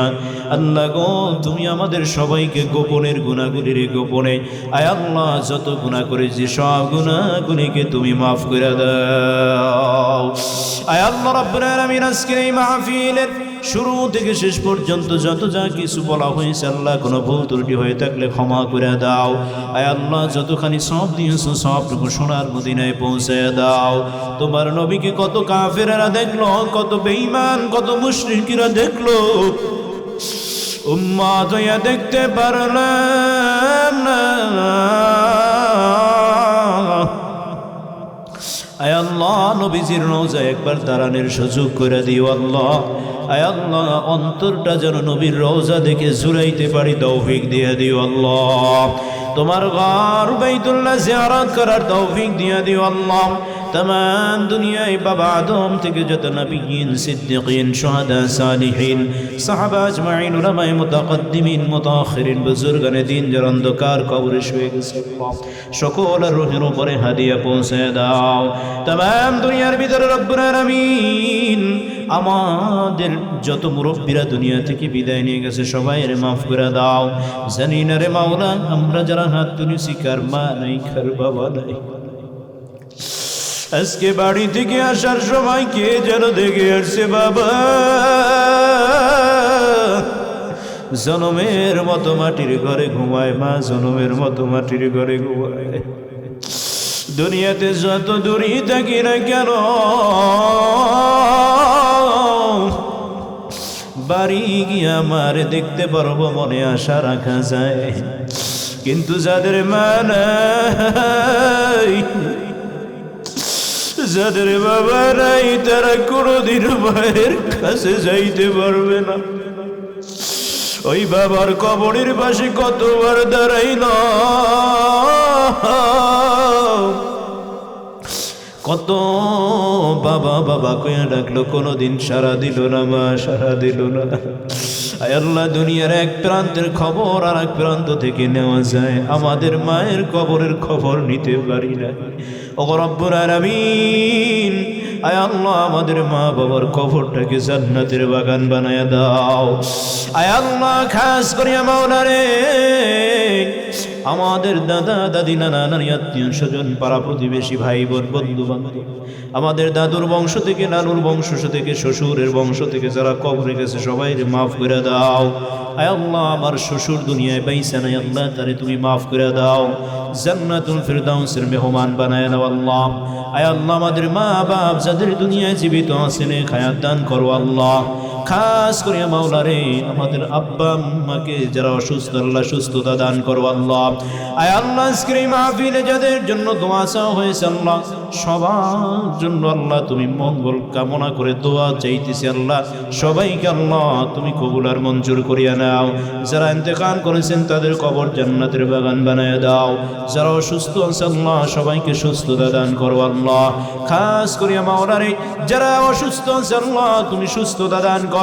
ইমাম সাহেবের আল্লাহ মা অসুস্থ আল্লাহ খাস করিয়া মালিক রে তার মাকে তুমি সুস্থতা দান করিয়া দাও। ও রব্বুল আলামিন খাস করিয়া মাওলা রে আমরা যারা এখানে অসুস্থ আছি আল্লাহ সবাইকে সুস্থতা দান করো, আমাদের পরিবার পরিজনকে কবুল করিয়া দাও, আমাদের ভিতরে যারা ঋণগ্রস্ত আছে ঋণ পরিশোধ করার তৌফিক দিয়ে দাও। আয় আল্লাহ খাস করে আমরা যারা অভাবে আছি আল্লাহ অভাব দূর করিয়া দাও, আমাদের পর্দার অন্তরালের মা বোনদেরকে কবুল করিয়া নাও। আয় আল্লাহ তাদেরকে ফাতেমা রাবিয়া বসরির মতো কবুল আর মঞ্জুর করিয়া নাও। আয় আল্লাহ তাদের মা বোনদেরকে আল্লাহ তুমি দিনের পথে চলার তৌফিক দিয়ে দাও, ঈমান আমল মজবুত করে চলার তৌফিক দিয়ে দাও। ও রব্বুল আলামিন খাস করে মাওলা রে মঞ্চে অনেক উলামায়ে কেরাম বসাল না সবাই রে দিনের জন্য কবুল করে নাও। ময়দানের দিকে একটু তাকায় দেখো আল্লাহ সবাই বেশিরভাগই বৃদ্ধ মানুষ, অনেক কষ্ট করে মাগরিব থেকে এই পর্যন্ত বসে আছে। আয় আল্লাহ আমার বৃদ্ধ বাবাজিদেরকে আবু বকরের মতো কবুল করো, হযরত ওমরের মতো যুবক ভাইদেরকে কবুল করে নাও, ছোট ছোট সোনামণিদেরকে আল্লাহ হাসান হুসাইনের মতো কবুল করে নাও। আয় আল্লাহ খাস করিয়া মালিক রে আমাদের সাথে যারা আসছে আমাদের জাকির ভাই, মাসুম ভাই, কামাল ভাই, সবুজ ভাই, আশরাফুল, আমাদের সাজিদ ভাই সহ সবাইকে কবুল আর মঞ্জুর করিয়া নাও। রব্বুল আলামিন খাস করিয়া মাওলা রে যত কথা বলার ছিল বললাম, আয় আল্লাহ যত মঙ্গল আছে আমাদেরকে দান করো, যা চাইছি তাও দাও, যা না চাইছি আল্লাহ তাও বরকত তুমি আমাদেরকে দান করো আল্লাহ। মঞ্চে মাহফিলের সভাপতি সাহেব আলহাজ মুজাম্মিল হক কাকা আছে আল্লাহ কবুল করিয়া নাও। আয় আল্লাহ বর্তমান মসজিদ কমিটি আল্লাহ সবাই যুবক, রব্বুল আলামিন তোমার নবী বলেছেন যুবকেরা ইসলামের জন্য সব থেকে বেশি সহযোগিতা করেছে। আয় আল্লাহ এই যুবকদেরকে ইসলামের খাদেম হিসাবে কবুল আর মঞ্জুর করে নাও। আয় আল্লাহ খাস করে মাওলা রে আমার মা দোয়া চাইছে, আব্বা দোয়া চাইছে অসুস্থ আল্লাহ যখনই কোথাও যাই সাবধানে যাইও বাবা, আমাদের জন্য দোয়া করিও। আল্লাহ ছোট্ট সময় বাবা এখনো মনে পড়ে বিছানা বেডিংটা মাথায় নিয়ে মাদ্রাসায় দিয়া হাতটা দইরা বলছিল, আব্বা তোর কোনো কামাই খাওয়ার আমার ইচ্ছা নাই, আল্লাহ যেন তোরে আলেম বানায়, মরার পরে জন্য আমার জন্য যেন একটু দোয়া করতে পারো। যখন কোনো মোনাজাত তুলি, জীবনে এমন কোনো মোনাজাত নাই যে মোনাজাতে আব্বার কথা বলি নাই, যেই মোনাজাতে মার কথা বলি নাই। আয় আল্লাহ আমার মা বাপ দুজনে অসুস্থ, আল্লাহ সুস্থতা দান করে দাও। আমার ভাই বোনদেরকে কবুল করে নাও, ভাই বোনের ছেলে মেয়েদেরকে কবুল করে নাও। আল্লাহ যতদিন দুনিয়ায় বাঁচায় রাখি ইমান আমলের সাথে রাখিও, সারা দুনিয়া ব্যাপী দিন প্রচার করার তৌফিক দিয়ে দাও। আয় আল্লাহ মাহফিল কিয়ামত পর্যন্ত কায়েম রাখিও, যতদিন দুনিয়ায় বেঁচে থাকে আল্লাহ সবাই যেন ঐক্যবদ্ধভাবে মাহফিল করতে পারে তৌফিক দিয়ে দিও। আল্লাহুম্মা নাওফির কুলুবানা বিনুরি মারিফাতিকা ইয়া আল্লাহ রব্বুল আলামিন। জানি না রে বান্দা কোন দিন জীবনের যেন শেষ হয়ে যায় আল্লাহ, ঈমান নিয়ে কালেমা পড়তে পড়তে কবরে যাওয়ার তৌফিক দিয়ে দিও আল্লাহ। আল্লাহুম্মা আনতা রাব্বি লা ইলাহা ইল্লা আনতা খালাকতানি ওয়া আনা আবদুক ওয়া আনা আলা আহদিকা ওয়া ওয়াদিকা মাসতাতাতু আউযু বিকা মিন শাররি মা সানাতু আবুউ বিনি'মাতিকা ওয়া আবুউ বিযামবি ফাগফির লি লা ইলাহা ইল্লা আনতা আস্তাগফিরুকা ওয়া আতুবু ইলাইক। আল্লাহুম্মা আনতা ওয়ালিয়্যি ফিদ দুনিয়া ওয়াল আখিরাহ তাওফানি মুসলিমান ওয়া আলহিকনি বিস সালিহিন। রব্বানা هب لنا من أزواجنا وذرياتنا قرة أعين واجعلنا للمتقين إماما. ربنا لا تجعلنا فتنة للقوم الظالمين ونجنا برحمتك من القوم الكافرين. رب ارحمهما كما ربياني صغيرا. رب ارحمهما كما ربياني صغيرا. سبحان ربك رب العزة عما يصفون وسلام على المرسلين. واجعل آخر كلامنا عند الموت لا إله إلا الله محمد رسول الله.